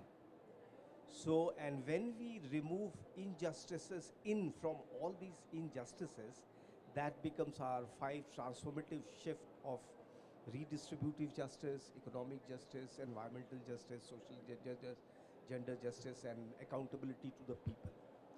We very strongly believe that incremental change is not going to save this planet, and we need a transformative approach and transformational change. That is why one of our slogans is shift the power, change the system. That is what we believe in. We are still working on the ideological and conceptual underpinnings of development justice and its operational dimensions. So it's still a sort of work in progress, and every year many people join this platform, and they try to understand and interpret this development justice concept in their own lived experiences and from their own perspectives. So it's a constantly evolving concept, which we are very proud of. For the last 13 years, we have been collaborating with UN, ECOSOC in New York, and also more closely with ISCAP in Bangkok. And we are sort of CSO partner for the Asia Pacific Forum on Sustainable Development that is organized every year in Bangkok. And before that, we have a 3-day People's Forum, which not only discusses the agenda that will be talked in the Asia Pacific Forum on Sustainable Development, not only the SDGs that will be under review that year, but it cuts across a whole lot of conversation related to gender, related to human rights, related to development, related to environment, etc., etc. And to some of it, it might look like an event-based platform, but actually it is not. And we come across voices and concerns from Asia Pacific Regional CSOs engagement mechanism as at a wide variety of platforms and processes related to the UN, like United Nations Framework Convention on Climate Change, United Nations Convention on Biological Diversity, conventions against desertification, United Nations Environment Assembly, etc., and also the HLPFs. Many, in all the years, many participant organizations from Asia Pacific Regional CSOs engagement mechanism participate in the HLPF and provide their contributions in thematic discussions or VNR discussions. Very important to add that we are also a sort of focal point for VNR in Asia Pacific countries, and we try to organize a national platform of organizations who are working on SDGs in a particular country, so they can be a part of the process, even though a very small number of them might participate in the HLPF as a matter of fact. But we try to train and develop a national platform of these CSOs who develop their national CSOs statement, which is actually read in the HLPF in the VNR presentations of these countries. So these are some of the areas that we have been trying to address. Number of challenges faced. Resources are shrinking. Civic space is shrinking at all places, including the UN. Also because of UN's liquidity crisis, we know. And we face several,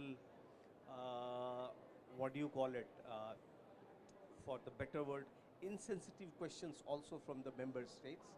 Like Mitch mentioned in the beginning, that member states at Asia Pacific Forum on Sustainable Development don't want us to talk about human rights. They say that it's a development space, and if you have to speak on human rights, you better go to Geneva. So we try to impress and remind upon them every year that SDGs is a process which takes account of everything, you know? It takes account of human rights, it takes account of development, it takes account of environment, and there could not be a distinction between all these areas.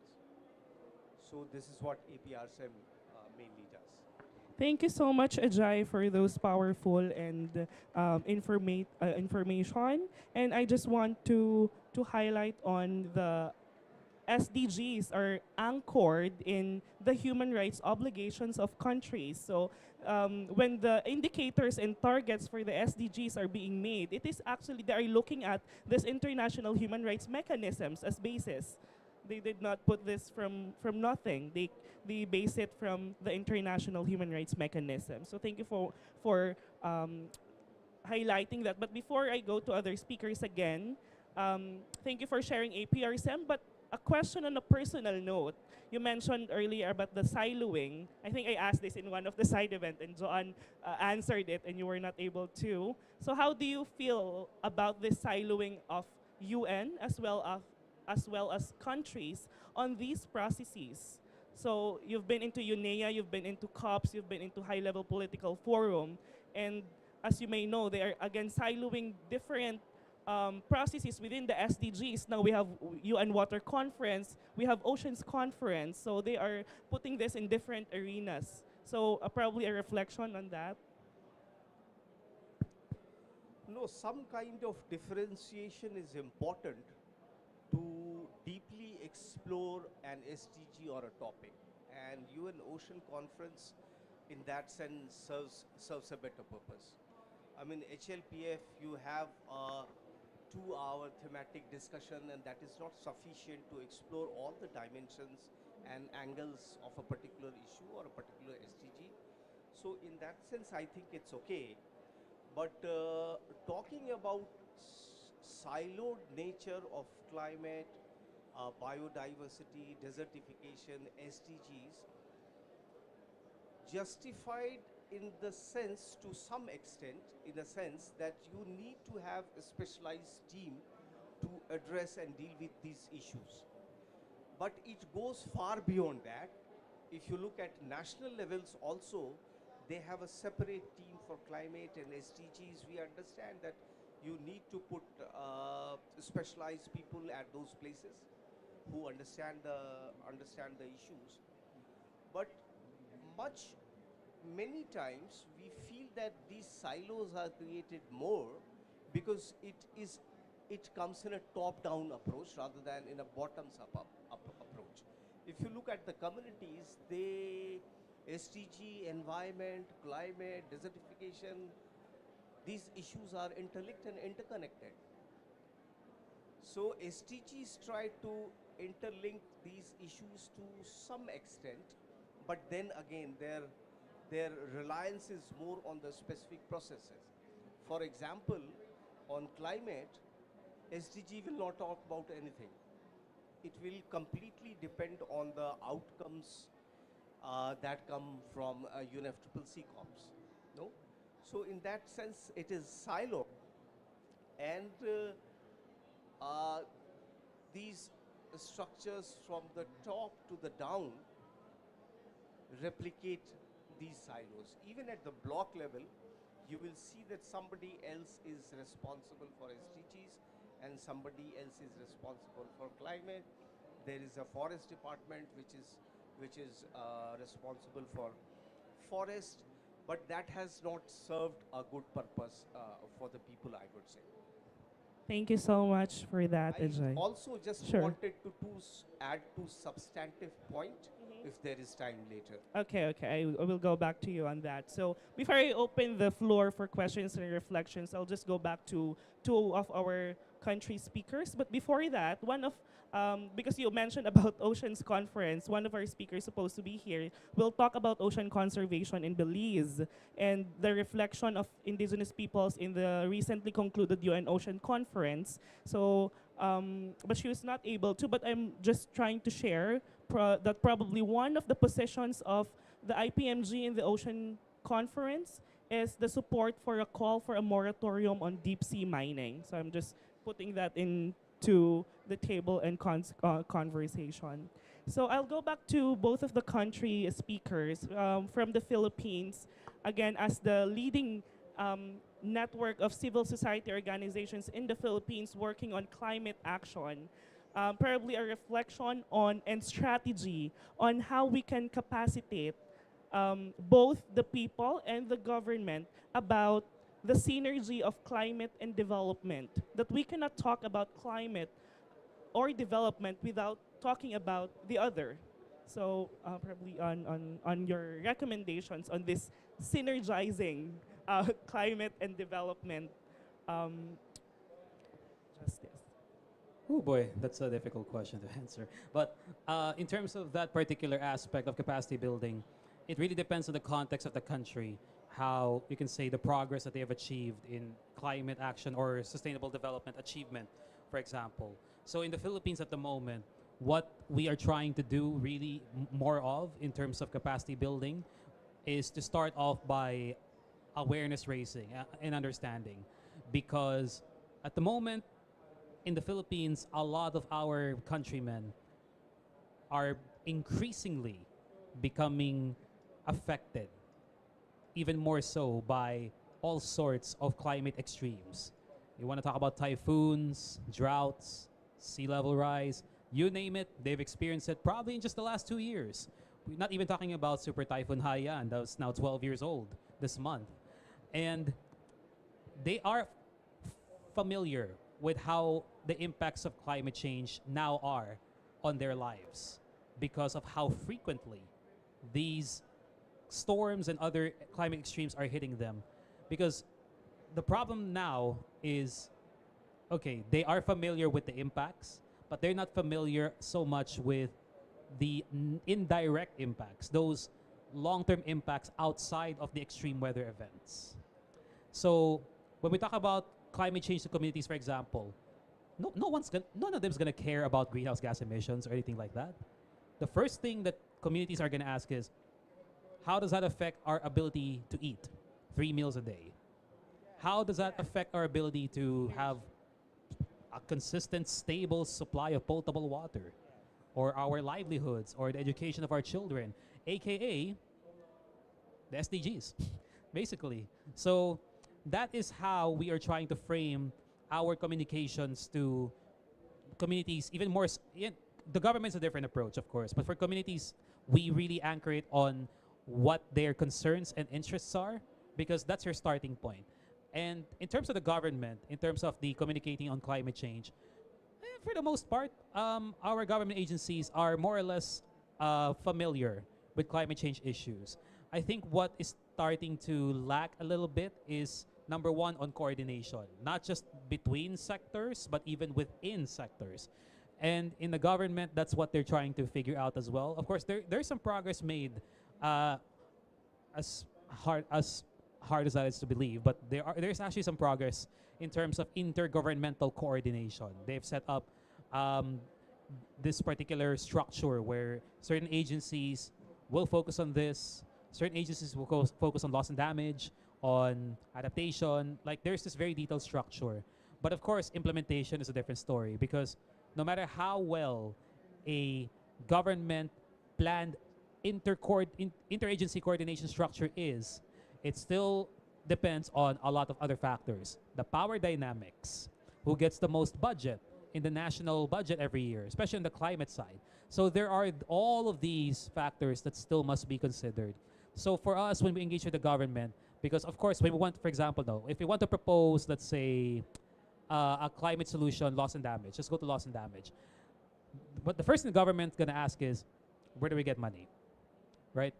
Because that is a valid issue, whether we want to admit it or not. So what we also want, a recommendation that I will also have, is to look at existing structures. You don't have to start from scratch. And not all innovations have to be genius levels of invention. Sometimes the most innovative solutions are the most basic solutions, because a solution is only as effective as its ability to deliver benefits to those who need it the most. And the bottom line for the climate crisis is, whether it's the government that's handling it, whether it's CSOs that's doing it, the bottom line is, it's always going to be prioritization of the needs and concerns of the most vulnerable communities. Thank you so much. It's very powerful. So from Philippines, let's move to Kenya. What can you say? So it's almost the same question. How can you, what are the steps you are taking in capacitating communities as well as the government in the synergy of climate and development? As I think mentioned earlier, they cannot talk about climate change disaster without talking about specific SDGs. So probably the strategy in Kenya that you are doing. Yeah, thank you very much. And I think the first thing to realize or to be aware of is that for the communities, for us to talk about development, it should be development their way. What do they mean by development? I think where one place or one point where we normally miss is when we impose the so-called development to the communities. And it's very unfortunate, because I've seen this even with donors funding putting a lot of money to something that the community will look at, and at the end of the day it becomes some white elephant project and nobody benefits. So one thing that is now away, because that is externally. So one thing is to try to make to build the capacities of the communities to be able to, of course, they know, to prioritize their needs, to be able to put it clearly out there, including documenting some of the aspects of the elements that they are facing.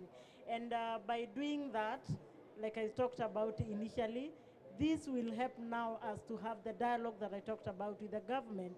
And so, development is something that actually indigenous people sometimes are seen as anti-development. And it is not that we are anti-development. It is because we are against the development imposed on us. So there is need for us to build our communities' capacities to be able to design. Even when we talk of co-designing, if the co-designing means we all design a project, then it means you must build the capacity of that community to be able to design then, okay? And then secondly, I would also say you'll have to meet the needs of the community before you talk of anything. Livelihoods. They will not listen to anything. For example, I think he just talked about, you cannot bring a very good initiative or discussion if someone is hungry. They will not listen. I have had instances that you call women, for example, for a meeting, and they'll come and stay for a minute and ask, are you giving us food? And not just food for them, but are you giving us food to take home, for example?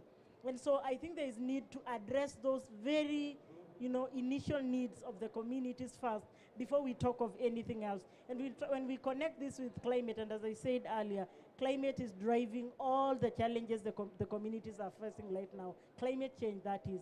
The reason we are not able to achieve any of the 17 goals is because the communities have been weakened further by the climate change.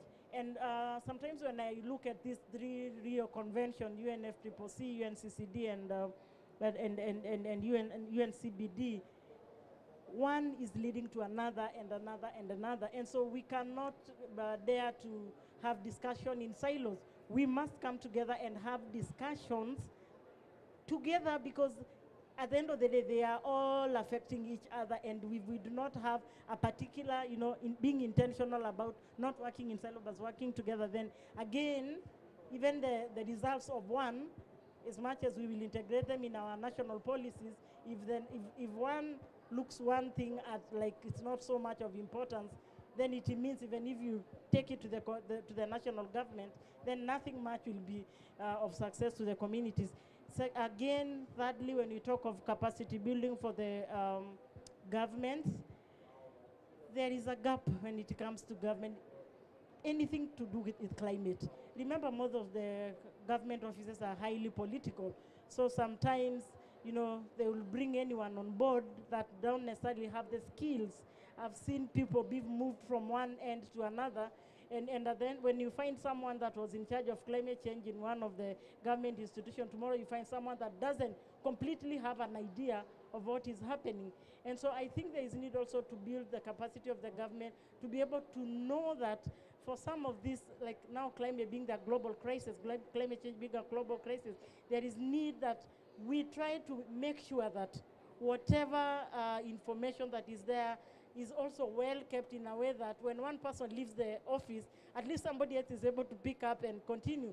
I've seen governments when you go there and you ask for something and they're like, somebody left and that information is no longer there.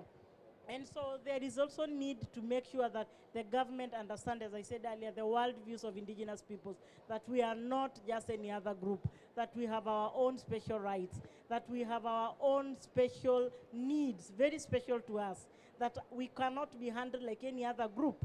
And so building that capacity of the government to understand indigenous people's worldviews is something that we also should put a lot of effort and energy, and also, of course, creating very good partnerships. As I said, there is need to create very, very good partnerships with the government, especially if we look at creating the synergies. We need to bring them on the table. If they are not bringing us on the table, let's bring them on our tables. Let's invite them to our communities. Let us make sure that they understand exactly from the ground, not from the capitals, what is happening to us and what are our needs, what are our priorities, what do we need, how do we need it done, and that sometimes we are not always fighting. The thing is, we just need our rights respected. We just need them to listen to us to be part of their decisions as well, us to be part of the you know, the models that are coming up, the designing the models, that we need to be part of that as well, that we need to just have some form of you know, respect and recognition. I think I talked about in Kenya when they say there are no indigenous peoples. If you start by not recognizing, then who are you respecting then? Respect only come after you have already recognized. And so a lot needs to be done.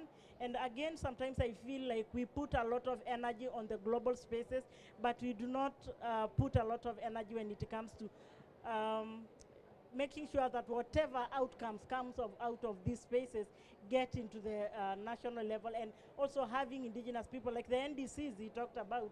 Sometimes indigenous peoples, even when countries are going for NDCs 3, they're not being part of that. And then now we come to the global space and say, we have been left out. Yet at your country level, you already missed out at a very, very important point.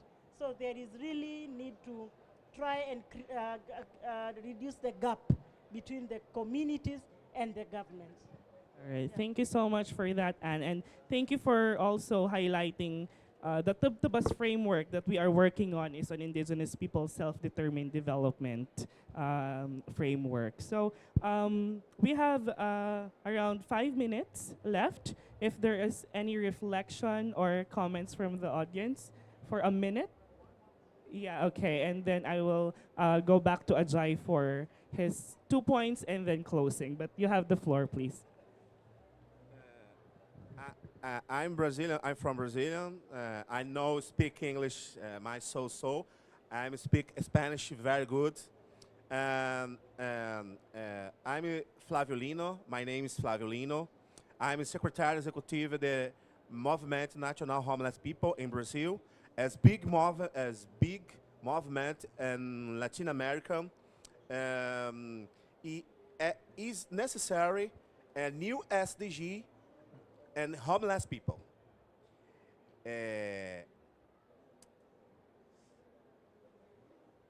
Data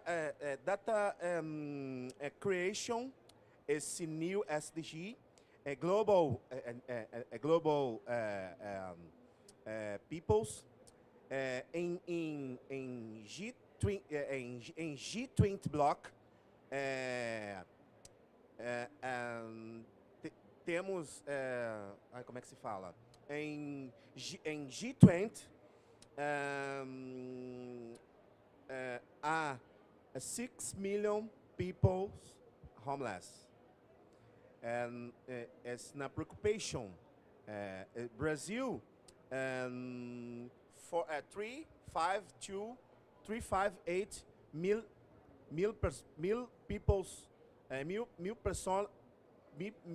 people's homeless in Brazil.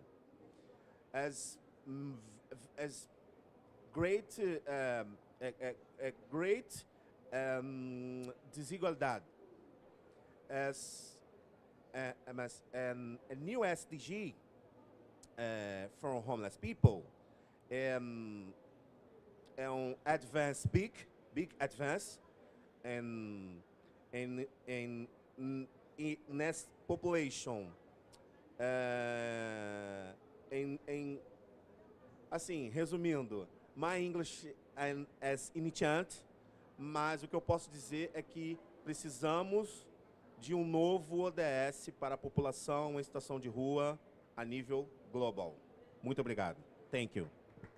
Thank you so much. So I'll give the question to Ajay and also your response and closing after. So a specific goal for homeless people, is it unnecessary or is it already embedded in specific ones, and how do we monitor these? And after your response, probably your closing remarks too.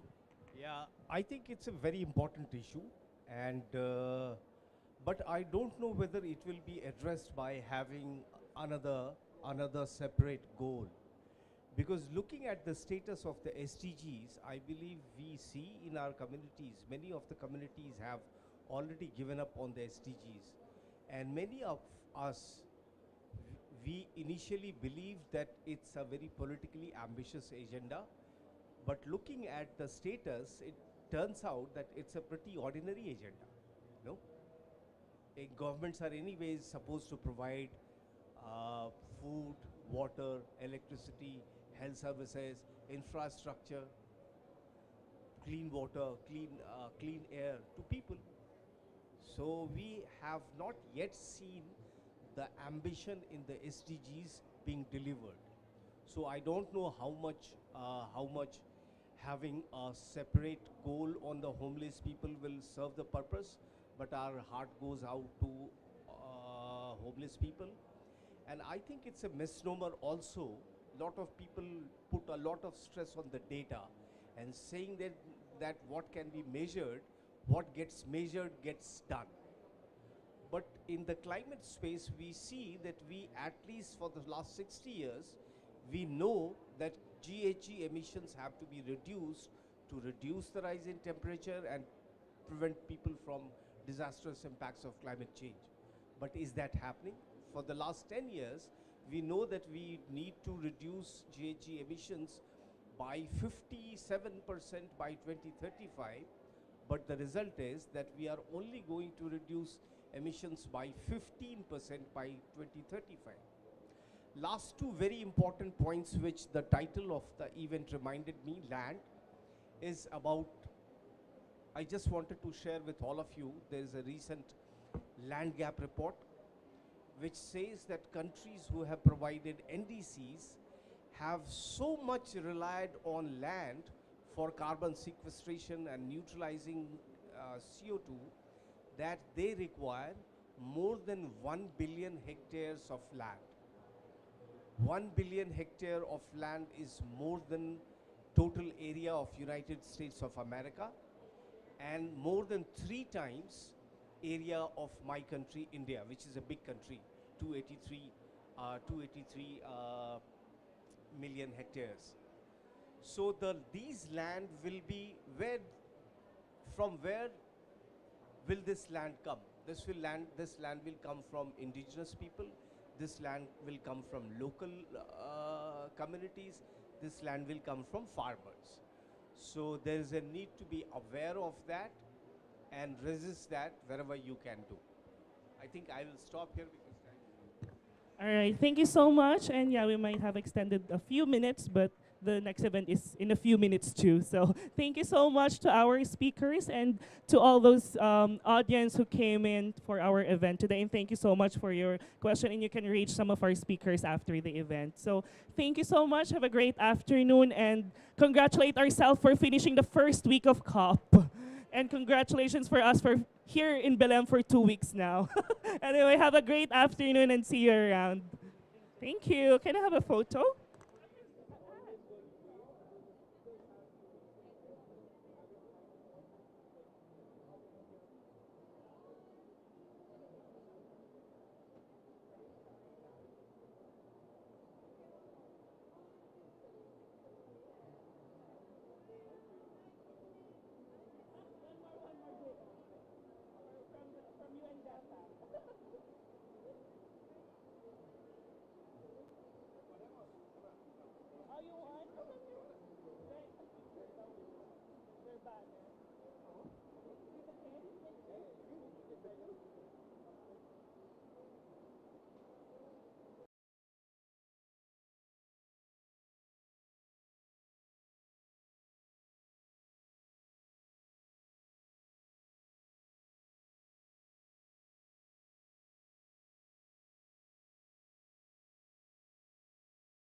Testing, testing. Great. Okay. You ready to get started? Yes. Do I look at you? We'll be on camera. Okay. Oh, okay. Look at me in combination with Okay. everybody. Okay. All right. Hi, everyone. Welcome back to the SDG Pavilion here at COP30 in Belém, Brazil. My name is Ariel Alexievich with the UN Department of Economic and Social Affairs, here with another fireside chat with a special guest. And we're very happy to have with us Ms. Aluki Kotierk, who is of the Inuit in what is now known as Canada. And she is chairperson of the UN Permanent Forum on Indigenous Issues. Thanks for being here. Thank you so much for having me. I'm so pleased to be here with you all. Great. And so I'm wondering if you can first tell us a little bit about, we're here at the climate conference. Can you tell us about some of the climate challenges facing the Inuit? Well, I think people often, when they're talking about climate change, often think about the Arctic because of the course of the melting ice. And we know that when the ice is melting, it creates hazardous experiences for hunters because the ice is thinner. And then not only is it challenging for hunters, but it's also challenging for animals because as the ice melts, it becomes more not the way people have had it before, right? So people have to learn new migration routes or learn new techniques when they're out on the ice. Yes, thank you. And what do you think are some of the ways that Arctic people are coping with these challenges, and what can a forum like COP or these global forums do to promote their solutions and new solutions? Well, I think Inuit are very organized. There's the Inuit Circumpolar Council that has membership of Inuit all across the Circumpolar Arctic. And so they come together and have a general assembly and discuss about the priorities and objectives that they have over the 4-year period. So I think that's really helpful. One of the things that recently the Inuit Circumpolar Council has put out in terms of things that they need addressed in terms of climate change, I think that I'd like to speak about is that of direct access to financing. Because often when we're thinking about direct access to financing for Indigenous peoples, we know that it's necessary that all Indigenous peoples globally are able to access this financing. And the thing is that the way things are structured is that financing is often geared towards countries that are developing, and Inuit are across the Circumpolar Arctic are residing in developed countries, whether it be Alaska, Greenland, Canada, and so they're not able to access that direct financing. However, when you look at the statistics of Inuit communities, because I think the assumption is that the developed state will take care of the needs of these Indigenous peoples in their countries. But the reality is that when you look at the statistics of Indigenous peoples in developed countries, you can see that it's very comparable to those Indigenous peoples globally. Yes, that makes a lot of sense. And Ms. Chairperson, could you tell us a little bit about how women in particular who have been driving so many climate solutions can be more involved in these processes particularly? Well, I've had the great fortune of being here in Belém, Brazil this past week. And during this week, I've been able to participate and listen in to a global summit on Indigenous peoples and Indigenous youth.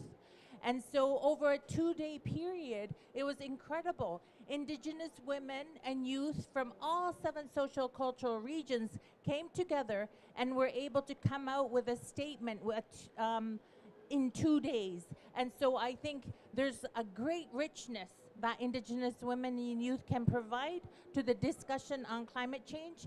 And many documents that we produce as Indigenous peoples are living documents.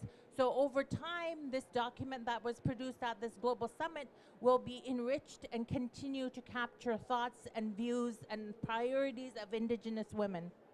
Awesome. And you brought up the topic of young people and youth, and certainly there are a lot of young people here in Belém, but I'm wondering what sort of support do they need from governments or from other kinds of stakeholders other civil society groups that can really empower Indigenous youth to have meaningful contributions? Thank you so much for that question. I love talking about youth because I think that as Indigenous peoples globally, many of us come from smaller communities. And sometimes going to an international conference such as this Conference of the Parties for Climate Change can be overwhelming. Not only are there so many people, there's so many different languages, and it's a different climate. I mean, for me here in Belém, it's just incredibly hot and humid, right? And I think many of us are feeling that. So it can be quite intimidating when you're coming from a small Indigenous community to be going to such big international spaces. So I would encourage states, I would encourage Indigenous people's organizations, I would encourage non-governmental organizations to make space to bring Indigenous youth with them to experience it. Because I think so much of the experiential learning is something that can change the path, the trajectory of a person. And so it makes, by being exposed to it, you start realizing it's not as intimidating as it first feels, and it's not as overwhelming because you start to make connections with people that you meet, and over time you create a network of support. And so I think it's really important that Indigenous youth are given that opportunity to experience it, even if they're not voicing anything at first, but over time it becomes something as part of their life work. Because I think it so often becomes a responsibility. You start feeling like you have to contribute because you know a little bit more than someone else in your community. Yeah, absolutely. And we want to give spaces like the SDG Pavilion here to talk to a lot of youth, and we've been doing that this week, and it's been great to hear from them. Excellent. Yeah, but I would love to ask you, we are here in the Amazon, and I just wonder how it feels to you. You have a lot of experience with the Permanent Forum on Indigenous Issues, a lot of New York-based events, but here we are in the Amazon. Does that feel different to you? Well, I think one of the things that has struck me is the variety, the diversity of Indigenous peoples, because at this COP, there's been so many Indigenous peoples, and like I say, I've been to the Global Summit of Indigenous Women and Youth, and there are Indigenous peoples from all over the globe, and you can see such a large presence as well. There's the Aldea, where there's Indigenous peoples with their booths and the experiences. I went the other day to one of their homes where they have ancestral house, and there were ceremonies there, and so I was able to take part in that. And so I think it's just incredible to be so surrounded by Indigenous peoples from the Amazon at this COP. Yes, excellent. And then just as a final question, I'd love to ask you just what is your call to action for this COP30? What's your call to action for the fellow delegates here? What would you like to see?